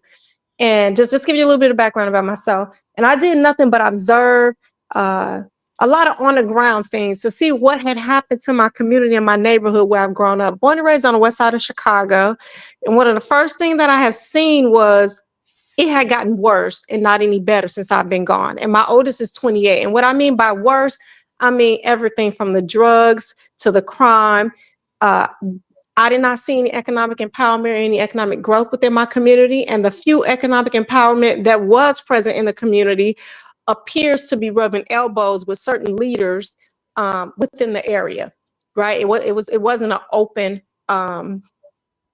it wasn't open is what I'll say.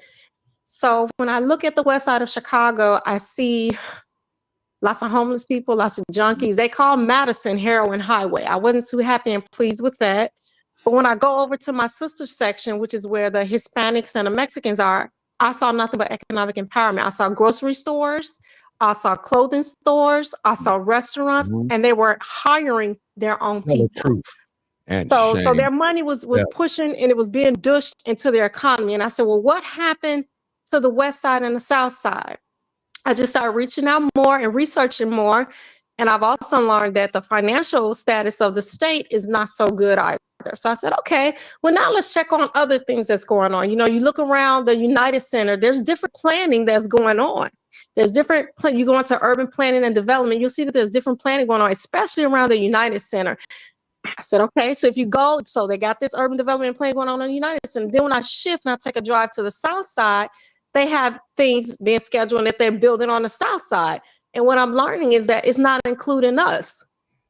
It's not including us. You have the Obama Center, and then they have this technology forum hub that they're trying to bring right around 79th or whatnot. So I look at all this stuff and I say, okay. And then I look at the property tax. I saw that there was like 14,000 homes that was on a property tax scavenger sale when I first came home. So it was like 14,000 homes on a tax scavenger sale that did not include homes that was in the judicial sales that was coming up for that was on the sale. That did not include the homes that was in mortgage foreclosure. And when I looked at the statistics and the data that I had pulled, it was all happening on the west and south side of Chicago. Why? So not only was these homes on the tax scavenger sale, there were property taxes are still going up, up, up, up, up. I did take a couple of addresses in the wealthy area. I looked those homes up, and that is public record. I went into the system. I pulled the addresses up.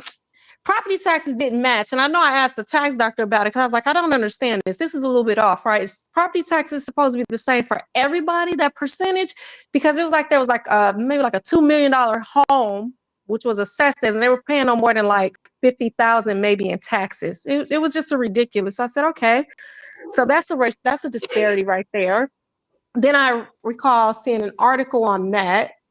So I said, okay. And I'm just looking like, what happened? How did our leaders come to this, and what happened to us? Then I look at the migrants. I was here to see what had happened with that and how they dumped them in the Black neighborhoods.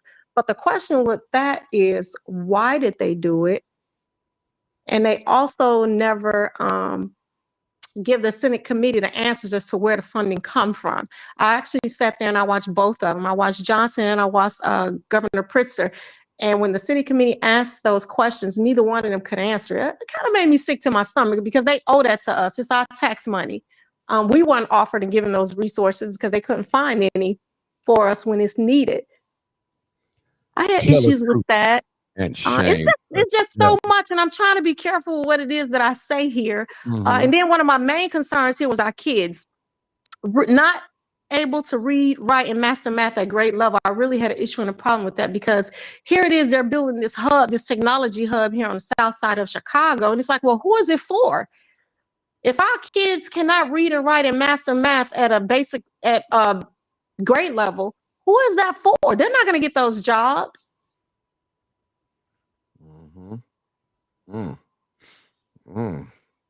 Sister, you're making a lot of sense to me. It's a lot, and I don't want to dish it. I don't want to dish it all out, but I do have a problem with the taxes. I think this was the first time. I think this is how the tax doctor and I first met. I was doing research on the taxes, and I said, hey, because I read Illinois, they gained good momentum, good revenue from cannabis. Where'd that money go? What'd they do with it?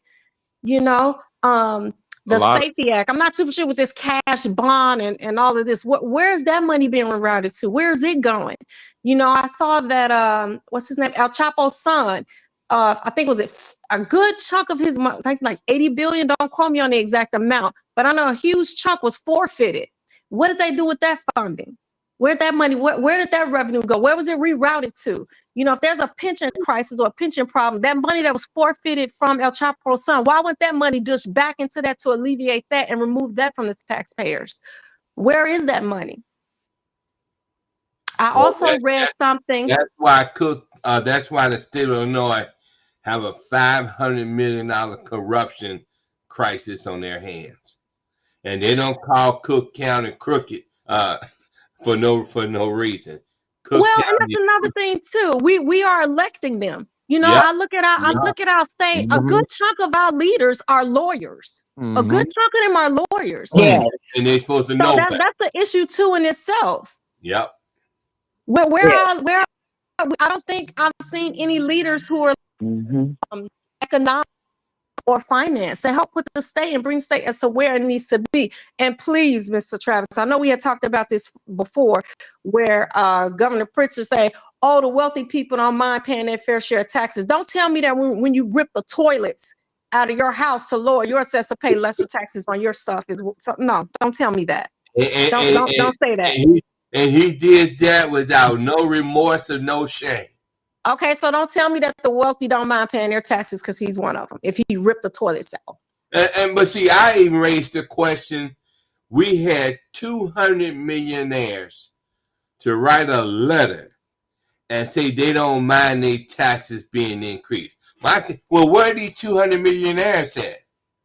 If y'all don't mind y'all taxes being increased, then you guys need to get out here on the forefront and say to the Illinois General Assembly, raise our taxes. They're not going to do that. I think there's another issue with the taxes is when you look at Cook County, especially the city of Chicago in the downtown area and up north, there are a lot of universities, right? There are a lot of universities. And when you look at those universities, they have a lot of real estate. They have a lot, they call them dormitories or whatever they want to call them. You got to keep in mind, they are tax exempt and they are not paying taxes. So not only does that fall back on the homeowners, that's not a good sign either. Just keep that in mind because they have a lot of, I've drove it. I've hit the streets. There are a lot. And those universities are tax exempt. They do not pay taxes. I didn't know that. I learned something. Didn't know that. So that's why I got the tax doctor on. You know, and I always tell folks we gotta think outside the box. I get pushed back from my state rep, who is the Speaker of the House. He told me your views on consolidation is too extreme. I said, wait a minute. We had 653 separate police and fire pensions in this state. The governor put a task force together, and his right-hand man who chaired that task force, they got that 653 separate police and fire pensions down to 2. He wanted 1, but he had to compromise. They ended up with 2. And because they did that consolidation, they done saved the state over $40-some million or better, which means they done saved taxpayers that kind of money. So I say to the speaker, don't tell me consolidation don't work, because it does work. And another thing, I hate to put it this way, but I'm getting told that I think like a Republican, okay? Because I see things differently. Same thing with CPS, CTU. I don't go along with the message that we got to keep the status quo. No. It's time to overhaul this system. It's time for property tax reform, units of government reform. It's time to reform this state. And that's why we're pushing that if they don't do it by 2027, it's time for a constitutional convention known as a con-con. We need a con-con. Hopefully Governor Pritzker do the right thing, because I believe he's running again for governor. And I know, Tax Doctor, I talked to you before. You were actually part of the task force, the property tax task force. Oh, I'm very disappointed with the task force. Okay, yeah. So I think that was like, I read some of that report, and to see that the governor had, put together this property tax task force. And I did read an article where he was saying taxes are too high, it's too high, but he didn't do anything about it. And not only did he do anything about it, listening to the tax doctor, you have the Speaker of the House telling him he's not going to move your bill. And it's like, I really don't quite understand that, because if you created a bill, you're trying to do whatever it is you need to do to alleviate the burden, the tax burden on the people. Is that not considered going against your constituents and the governor when he himself talked about, and he ran off of that platform? That was included in his platform. And that's why we have to hold him accountable. Okay.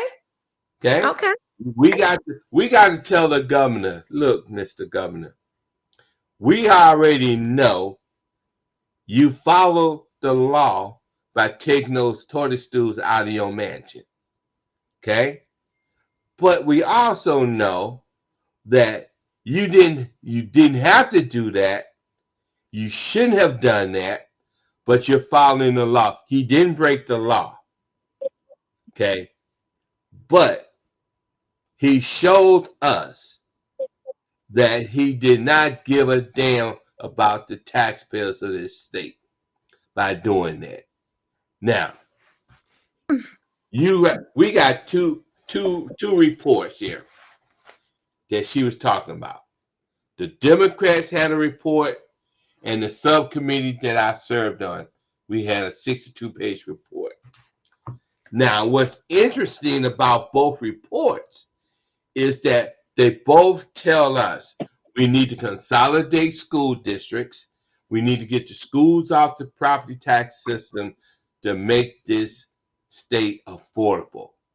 But what the Democrats did in their report, they wrote one paragraph in that report saying why they can't do what they want to do. He said, we got to protect our friends, our family, jobs, and contracts.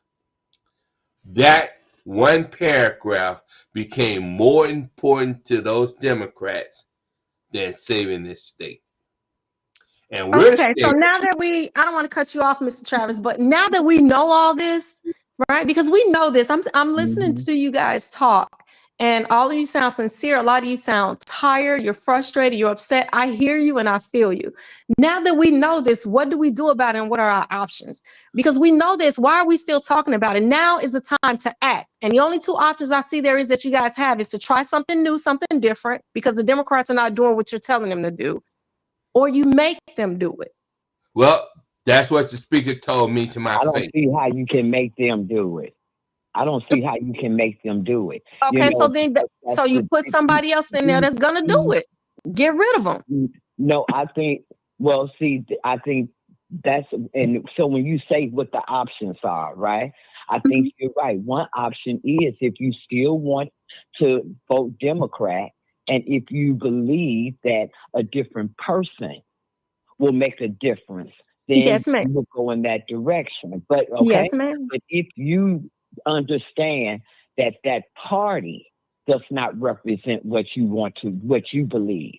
And that you want to go with a party that represents what you believe, then you exercise the other option. Yes, ma'am. That's exactly what I'm saying. Party that you see what I'm saying, right? Yes, ma'am. So there's an immediate solution. So when you talk about the issue of flipping red, that's what that concept is about. We're going in a different political direction and making demands on the Republican Party, not tumbling around with them for 60 years like we did with the Democrats. No, appealing to what we know, since everybody want to say the Republican Party is so white, and they are. Look, and they are. So you appeal to what it is that they want. They want power. White folks want power. Black people want money. White folks want power. What gives them power in Chicago to get in Chicago? How can they get in Chicago? Only by way of the black vote. And the Democrats have messed up so severely that if we can get black people's mind to flip, and see politics a different way and go in a different way. We're not suggesting to come over to the Republican Party and let them just start playing kick the can with our lives. Well, we don't want them. We don't want them. No, you learn from your mistakes. We know that the Republicans want power. And if they want power, they're going to stop with this rhino GOP mess that they have going within their party, which we have nothing to do with. Like they say, that's white folks' business. But we can end up being collateral damage if we allow them to ignore what it is that we want, just like how we've allowed the Democratic Party to ignore what we want. We've allowed the Democrat Party to get us caught up in their social causes, only to find out at the end of it, we don't get anything from it. Okay, now if that be the truth, and we know that it is, now you go over here to the Republicans and you cater to what it is that they want. Power. Get these seats. Get these seats. These seats are up for grab in City Hall right now because they are such a poor party. All of City Hall is Democrat. Every last one of them seats is, every last one of them. Same thing in Cook County. Every last one of those seats are Democrats. If we could just get... After you're done, I want to say something. Oh, yeah, and so we know that we're not going to come through there and every seat is going to get flipped to Republican. I mean, come on, we're being realistic. But the stats did show that there is some interest in movement. So we can get 4 or 5 seats in there because there's already some white aldermen in there that really are Republican-minded. So if you can get them to go ahead and flip and get 3, 4 other seats, then that gives some way to break down this Democratic machine that has this city by a chokehold. This city is by Democratic chokehold. Anytime it's a one-tier system like that, anytime all your 501c3 nonprofits are Democrats, anytime all your judges are pretty much Democrats, all your public officials are Democrats, you're not giving us anywhere to run, or any choices, any options, and that's not healthy politically. And you're right. The state, I agree with you. The state is imbalanced. You're right. The state is imbalanced. That issue, but if we don't come together and make these changes, well, we put in some Republicans and the right-minded Democrat.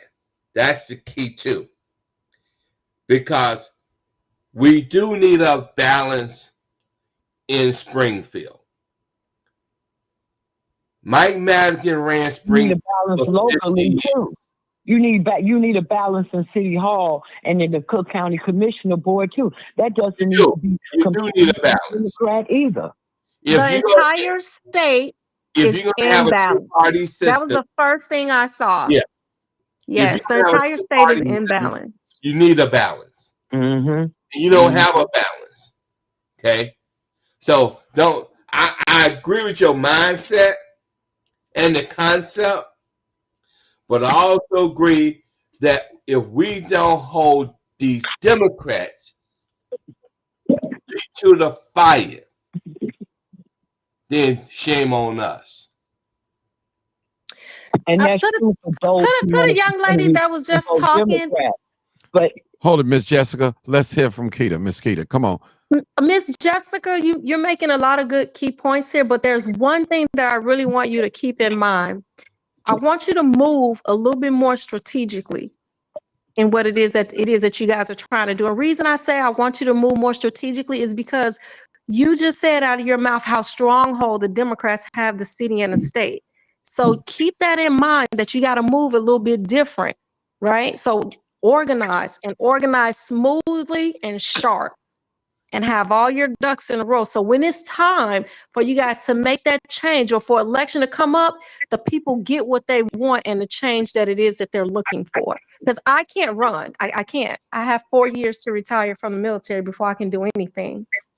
But that is one thing that I really want you to do. You and whoever else who want to see change in the state or something different. You have to have a plan. You have to be very organized, and you have to move nice and smooth.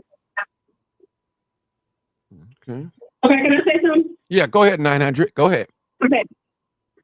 Okay. I don't want to sound like I was discouraging your host, because I don't want to discourage him. I appreciate his wealth of knowledge, and I think it's a good thing to talk about these things, to bring light to these issues, because you have to pay property taxes, so you should be informed about these things. I'm not a Democrat or Republican, so that I'm not going to take either side with that. But I think at the root of this issue is, with these property tax hikes, I don't know how people found out, if they just got the bill in the mail. Well, how did people find out? We got our tax bill.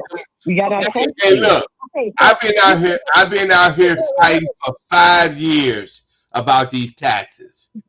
And we finally got a breakthrough when these folks got these high tax bills, because we've been beating these drums about these taxes, and folks were saying, oh, okay, here come the tax doctor. He's going to talk about taxes. But now the truth. And right. That's a prime example of what I'm saying, because I guarantee you, and I don't know much about the property tax bills and all that stuff, but I understand that one thing I do know is that at these meetings that they have years before this stuff goes, before you get a bill, they talk about these things in meetings. They vote on these things. You didn't just one day wake up and they decide, okay, we're going to hike everyone's stuff. No, they have talked about this stuff usually a couple of years in advance. So this is what I'm talking about. Culturally, Black people, we don't want to go to these meetings. We don't want to find out what's happening in our neighborhoods, what stuff is being voted on, how it's going to affect us. And then when we get the wake up call, when we get the notice, then now we want to start hoorahing and putting up fights and going on the news and going down to the city hall with signs and stuff like that. Wait to the last minute. Meanwhile, white people, they go to these meetings, they read these documents. They get on these Zoom meetings. You ain't even got that's the thing. You don't even have to. Okay, somebody got to mute their line. Mute your line, people. Go ahead. A lot of times now with these city council meetings, they have a Zoom link. Yes. If you can't attend in person, you can attend via Zoom.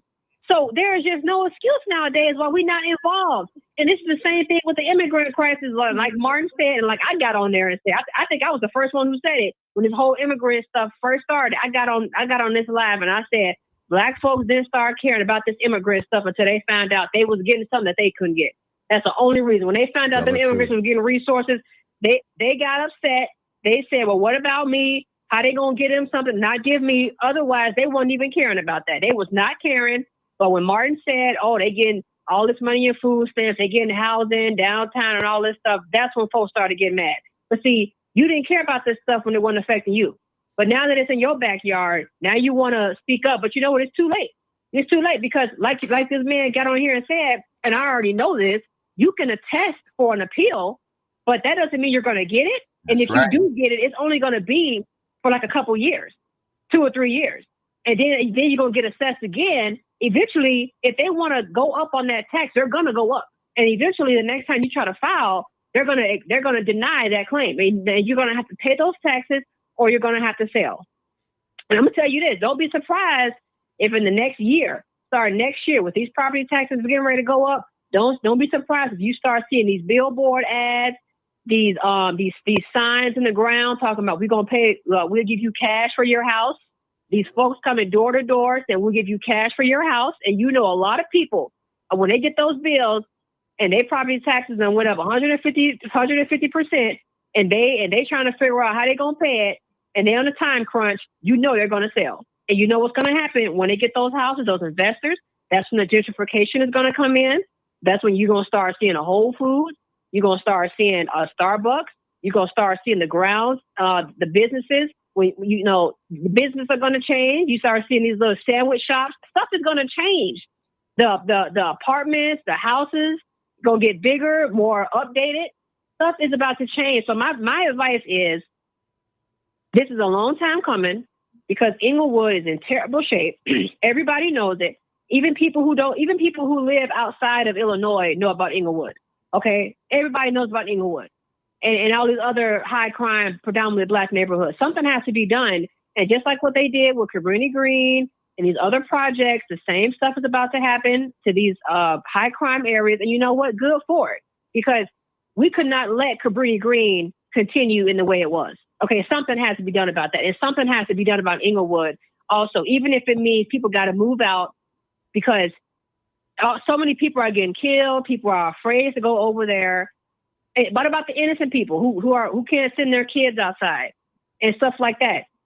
And also with the issue of property taxes funding schools, yes, that's just not an Illinois thing. That's a nationwide thing. With that, that's a whole different other talking point. But my thing is this: people wonder why white schools get better funding than Black schools, but it comes down to the property taxes. I graduated from Oak Park and River Forest High School.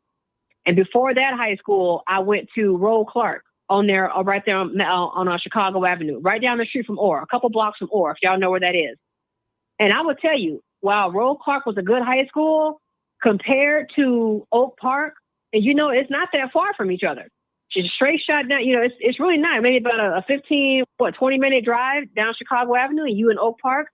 But the vast difference between the resources that at the Oak Park High School compared to Roll Clark, it's just, you can't even really, it's really no words. I mean, but no, you can't. There's racism because, and people say, oh, that's racism because, oh, they got all this, they got better food, they got better resources. They got actual driver's ed cars on premises that the school owns.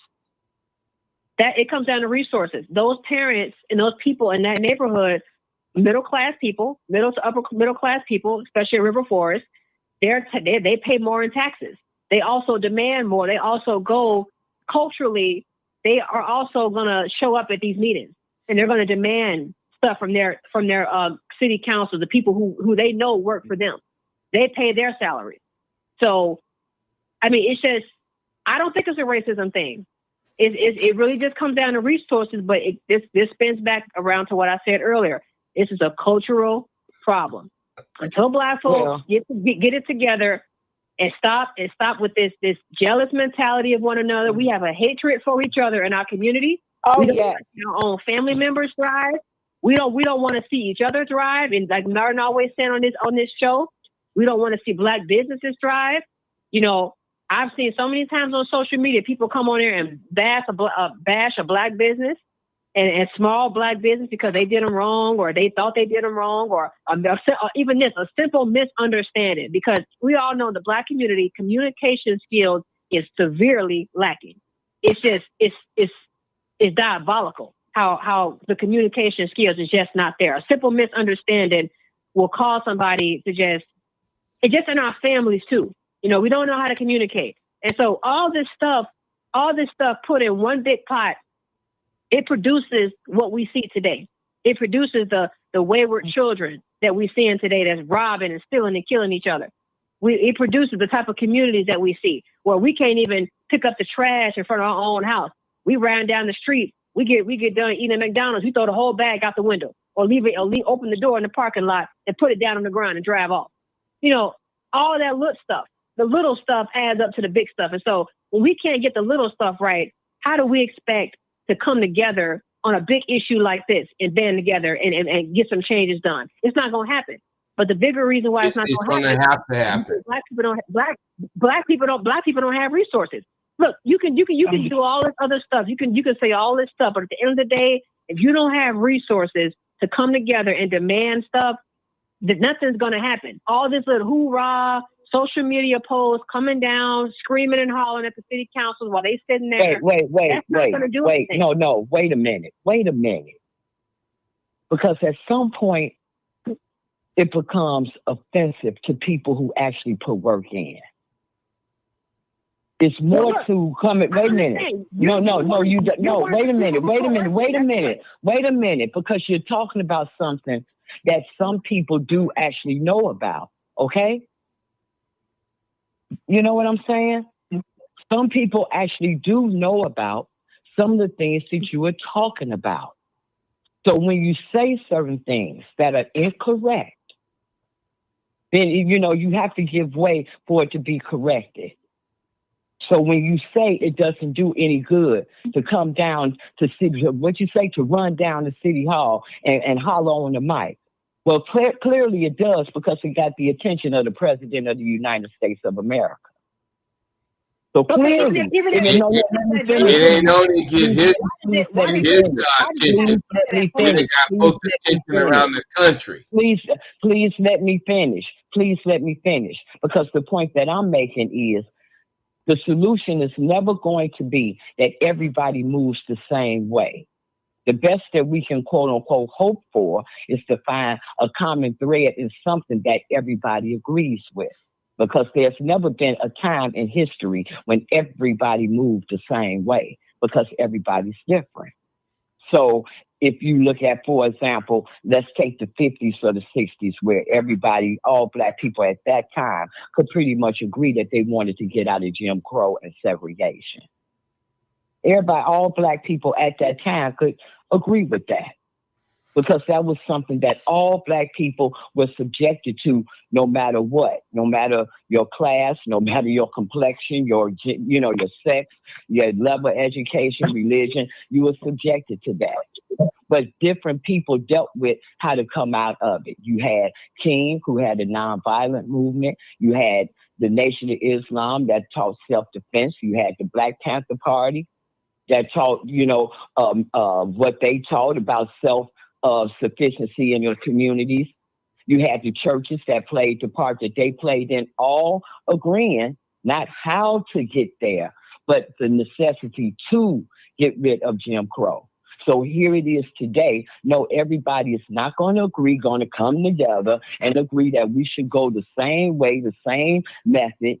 No, what we agree on, for the most part, as Black people and at this point, Americans in general, so says what the election, was that we want the illegals out of our communities, out of the country.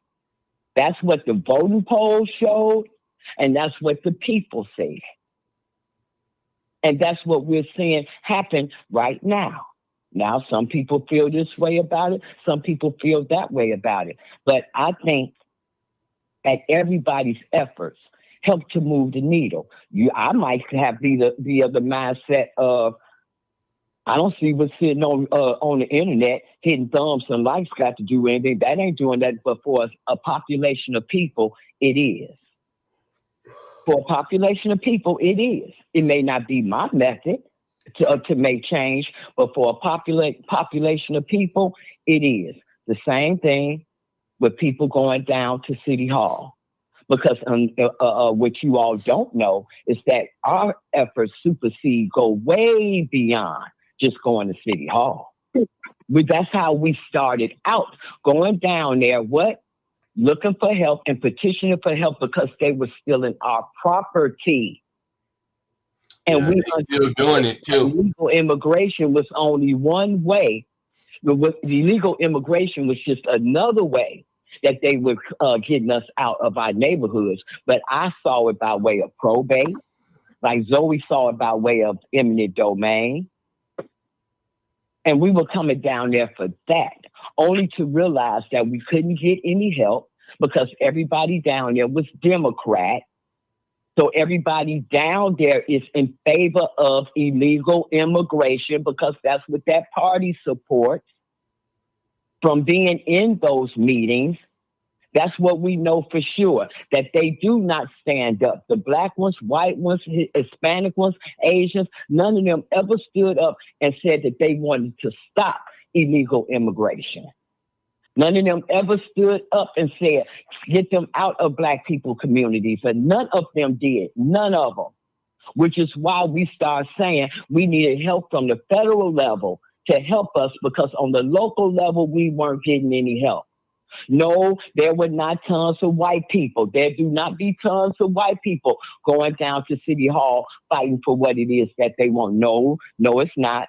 No, it's not. The only white people that come down there are those contractors that's coming to get those big contracting deals. But no, you do not have tons of white people coming down there standing up for their injustices. No, they don't. No more than we do. But different people have different ways of fighting. We have filed all types of stuff in court. We're going to court on things. We're filing cases on things. It supersedes just going to that mic. So yes, it does do some good to use that as a way to let the public know some things that are going on, some approaches that we are taking, some things that are out there. Just like social media has its part, just like people passing out flyers or hanging them on posts, telephone posts has its part. Just like people putting newsletters in a email has its part. Everybody's taking their way to get to where they need to go. Okay, well, going back to the beginning of this conversation, what is going to be done?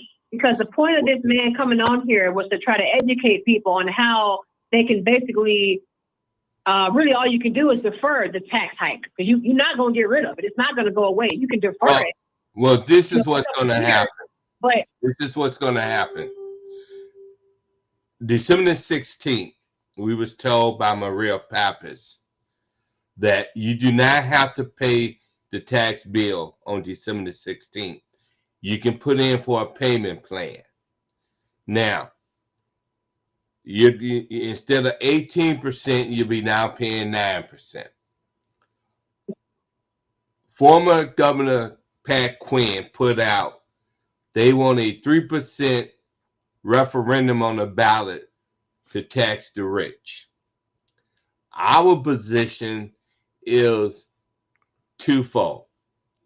You must reform this system again.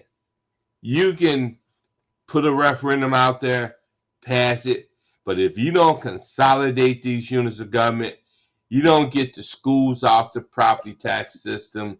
All you're doing is throwing good money at a bad situation.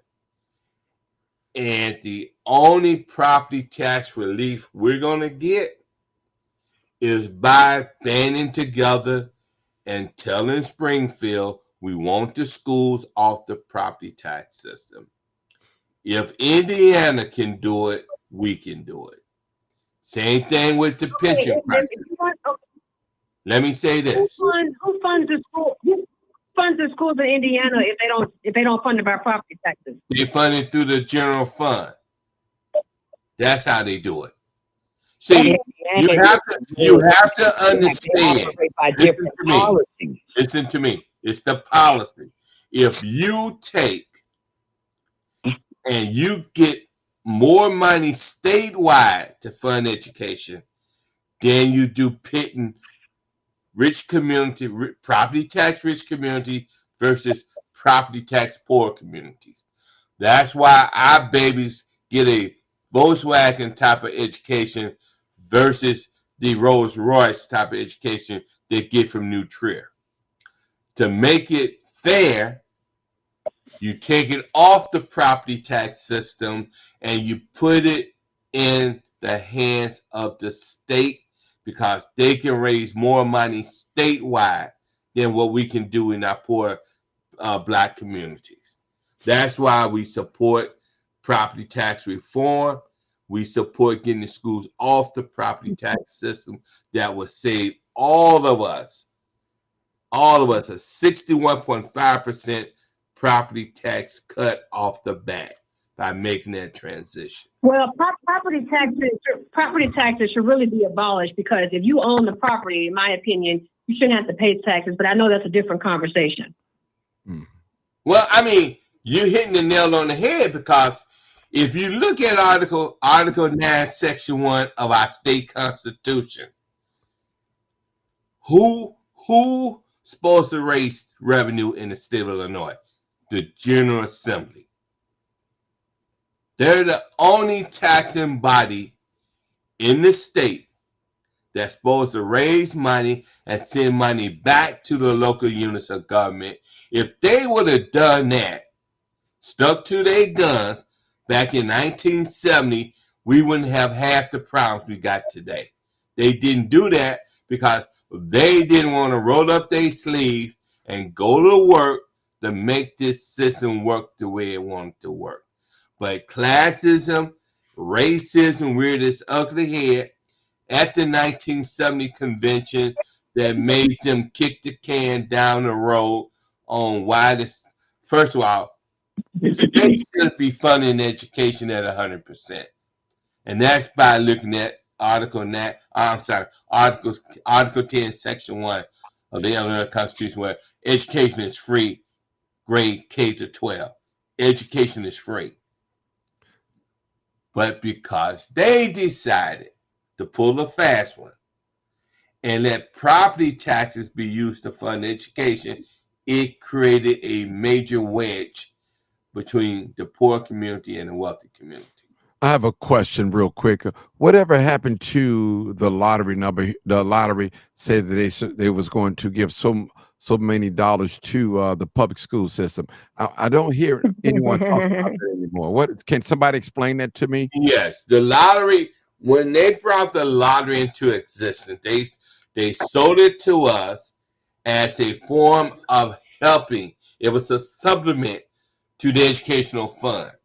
So what happened was, some legislator in Springfield came up with the idea to take the lottery money, put it into the general fund so they can use the money any way they want to. And that's how we got in this situation where the lottery money wasn't actually going to fund education the way it was meant to be. Now, who do we blame for that? We blame our legislators. If you've been in Springfield for the past 20 years, we must hold you responsible for that. Whether you're a Republican or a Democrat. You want to be careful with that, Mr. Travis. We have people that's been in those seats legislating that's running for a higher position. I don't. Hey, look, I can only speak the truth. Now, if you decide that you want to elevate somebody from Springfield to a higher office who was in Springfield for a long time, who have sat back and watched this stuff play out to the detriment of us, then shame on you if you vote for that person. I have a question. You said that in Indiana, the schools are public by a general fund. Okay, who funds that general fund? Because that money has to come from somewhere. First, let's make something. Let's make something perfectly clear. We are the adults. It is our responsibility to fund education and pay to educate our babies. How you do it? I agree. How you do it is the question. Now, we have found out that property tax is not the best way to fund education because it hurts us. It hurts us, okay? Because we know from a historical perspective, they have utilized property taxes as a wedge between the haves and the have-nots. And that's why we're saying it's time to overhaul this system. Okay, but do you have any data, or can you point me somewhere where there's data to show that because the schools in Indiana are not funded by property taxes, that there is no wedge between the haves and the have-nots in poorer communities and between middle class, upper middle class communities? Indiana don't have that problem. They don't have that problem. So you're telling me in Indiana, when you have a neighborhood where the median income is $35,000, they have the same resources and the same quality level of education as a neighborhood where the median income is $150,000? Indiana don't have that problem. Now, the problem in Indiana is that Indiana don't like the public school system. They don't like unions. Okay? And they support charter schools, vouchers. Okay? I support charter schools. I am a product. I don't. I mean, I love y'all. I don't support charter schools. I don't support vouchers. Because if we made all the schools a good school, we wouldn't be talking like this. And if you go up north, let me tell you something. If you go up north to New Trier, you tell me how many of them wealthy white folks up there is pushing a voucher system, and they got the best schools in the state of Illinois. They ain't pushing vouchers. Well, let me just tell you this, because I am a product of a charter school, and when I was growing up and I was in middle school, my neighborhood middle school, I grew up on the west side of Chicago, near Division. My neighboring middle school was terrible. But when my mom, stepped up and I told her I wasn't learning anything and the kids was running wild, nothing could be done. And the teacher, I had even a teacher tell me, here I am, probably third or fourth grade, probably fourth grade.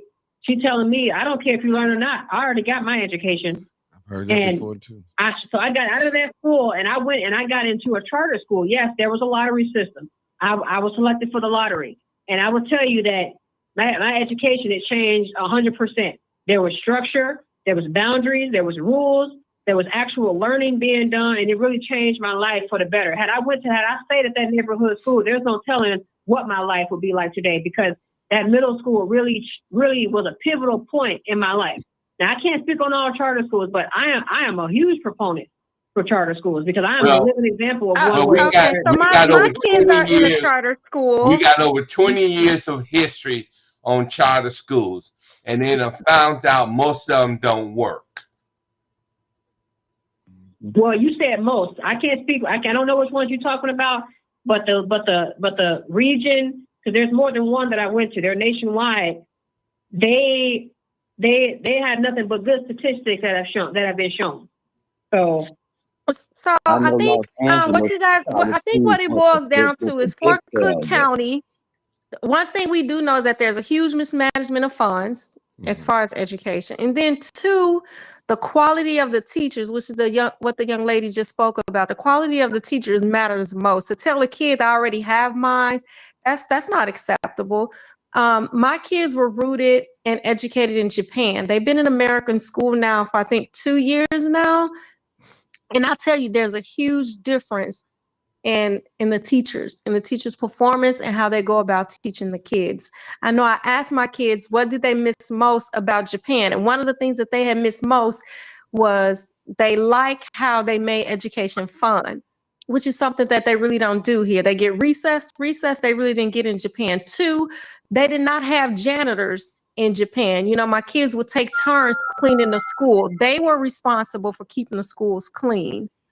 It's the quality of the teacher what matters really most in our neighborhoods, as well as our resources and how they're being utilized.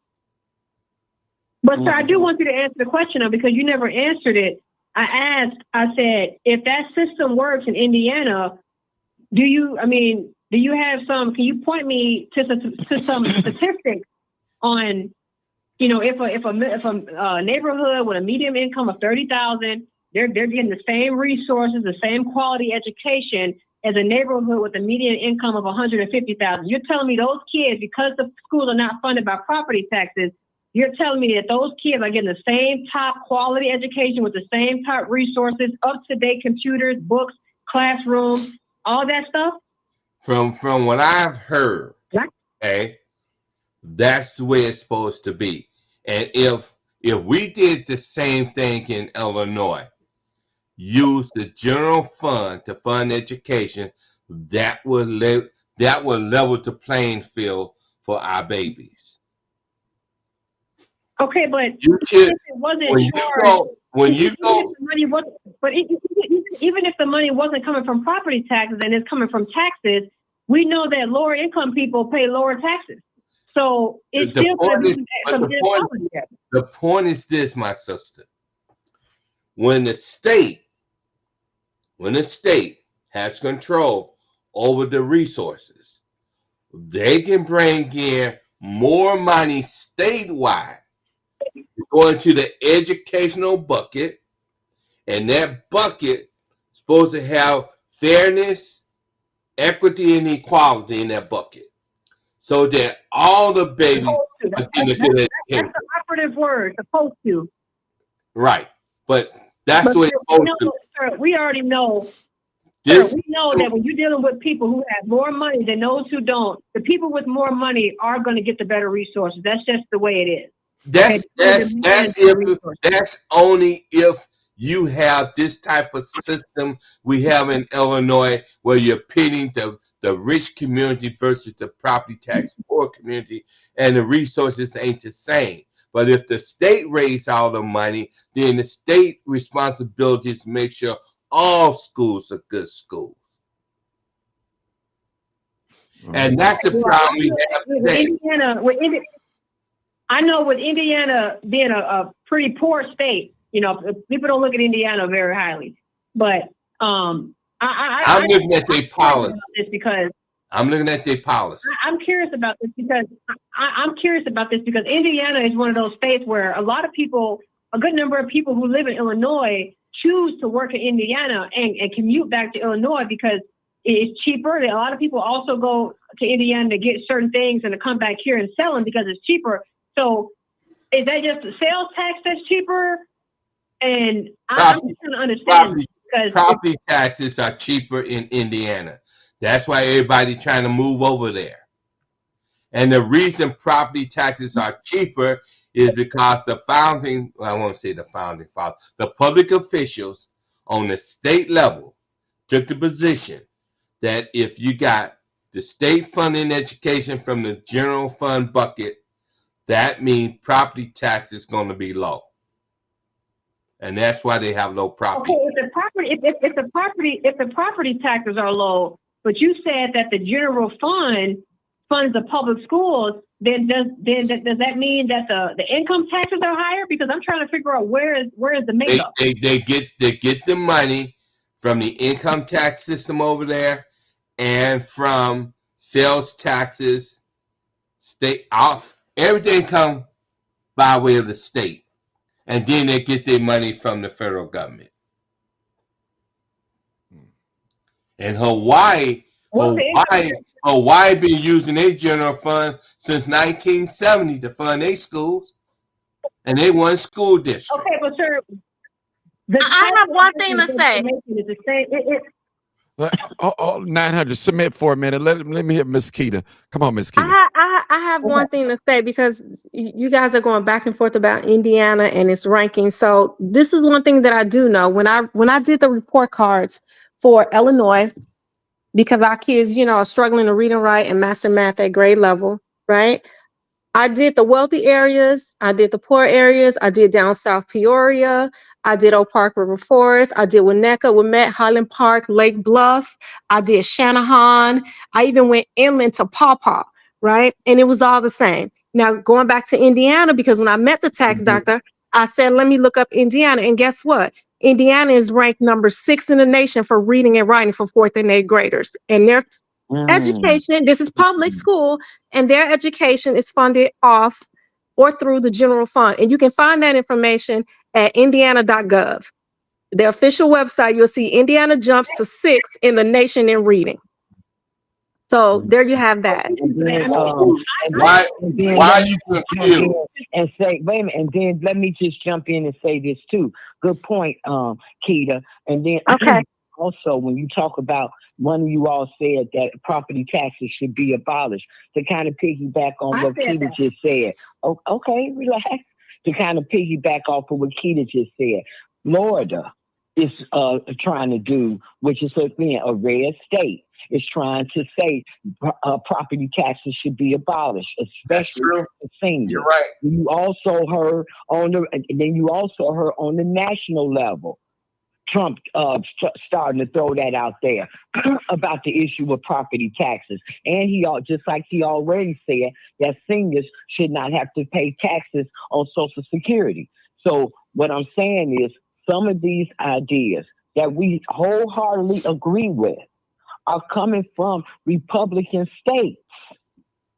So we have to acknowledge that that's a party that's in line with some of the things that we say that we want. That's all I'm saying. You got Florida as an example. You got Indiana as an example. All I'm saying is what I'm saying. But you have to look at totality of everything. I agree with you. There's certain policies that we should adopt in Illinois from red states. I don't have a problem with that. You don't think that we should adopt no property taxes, especially when you suspect that Illinois has been struggling with this issue of property taxes for many years. I would love to see. So why not? I would love to see. Okay, so what I'm saying is, you know, get back to Article 9, Section 1. States have it. Yeah, Article 9, Section 1. The Illinois General Assembly should be the only body that raises taxes in our state and send money back to the various municipalities or units of government and have no more property taxes. I support that 100%. Okay. All right. So what are we doing? Right? What are we doing here? This is about our babies, right? But okay, right. But you're saying you support that, but you're saying that what you're looking to do in terms of property taxes is to go to Springfield and say that property taxes should not be part of the schools, should not be responsible for funding the schools. Absolutely. We have a bill. We have a bill for that. No, what I'm saying, but that's different, right? But that's different from saying that Illinois should abolish property taxes, because the conversation started off being about the increase in property taxes and the issue that we got to pay all these property taxes. Now, because property taxes have the effect on schools that they do, that's how it, came over into the conversation of the schools. But the original conversation was about what is it that we're going to do to tackle the issue of property taxes, because we are currently getting property taxes that are gigantic. Yes. And this is why we have been studying this issue and saying to the powers to be, it's time to take a break. And that's why when the teachers got their 14% new contract, the police got a contract, the fire department just got a contract, it was our position. I would not have given any of these unities a contract. I would have stood my grounds and said to Springfield, it is time to sit down with all the stakeholders and have a constitutional amendment to fix the pension crisis and fix property tax crisis that we have. Brandon Johnson, let's go back to the mayor before him, because Crane Business went to her and said to Madam Mayor, you got a pension crisis. Why don't you take the fight to Springfield to get a constitutional amendment to overhaul the pension system. She didn't want to spend the political capital to do that. The new mayor, Brandon Johnson, I put it out there. If you don't fix all of these crises, we're going to end up like Detroit. And we're close to Detroit. Because 3 weeks ago, the governor signed the bill into law to hit Chicago with a $11.1 billion unfunded mandate so that the tier 2, the tier 2 workers in police and fire get the same benefits as the tier 1 workers. That's going to cost Chicago taxpayers $11.1 billion. And I say to the elected officials of Chicago, why did y'all vote for that at this time, knowing the crisis that Chicago is in? It makes no sense. Okay. Okay. We're going to leave it right there, people. We went way longer. Miss Keita, make sure you get my number from Tax Dollar. I'd like to just get you on by yourself and talk to you. You got it, Mr. Martin. Thank you so much for having me. I appreciate you, Tax Dollar. Thank you for inviting her. And she's, I love her. She's sharp. She is. Let me say this: all the sisters that's been on the sharp. Okay, I look. You wanna vouch your opinion on being read? That's freedom of speech. And and let's keep something in mind, folks. As long as we have a two-party system in this country, Black folks should be in the Republican Party, the Green Party, the Independent Party, and if you want to be in the Green Party, we should be in every damn party that's out there, but we also need to keep into perspective it's about our interests first. I don't care what party you want to join. I say the same thing. Our interest should be first. That's it. Tell the truth. Look, I'm Black before I'm anything. Yes.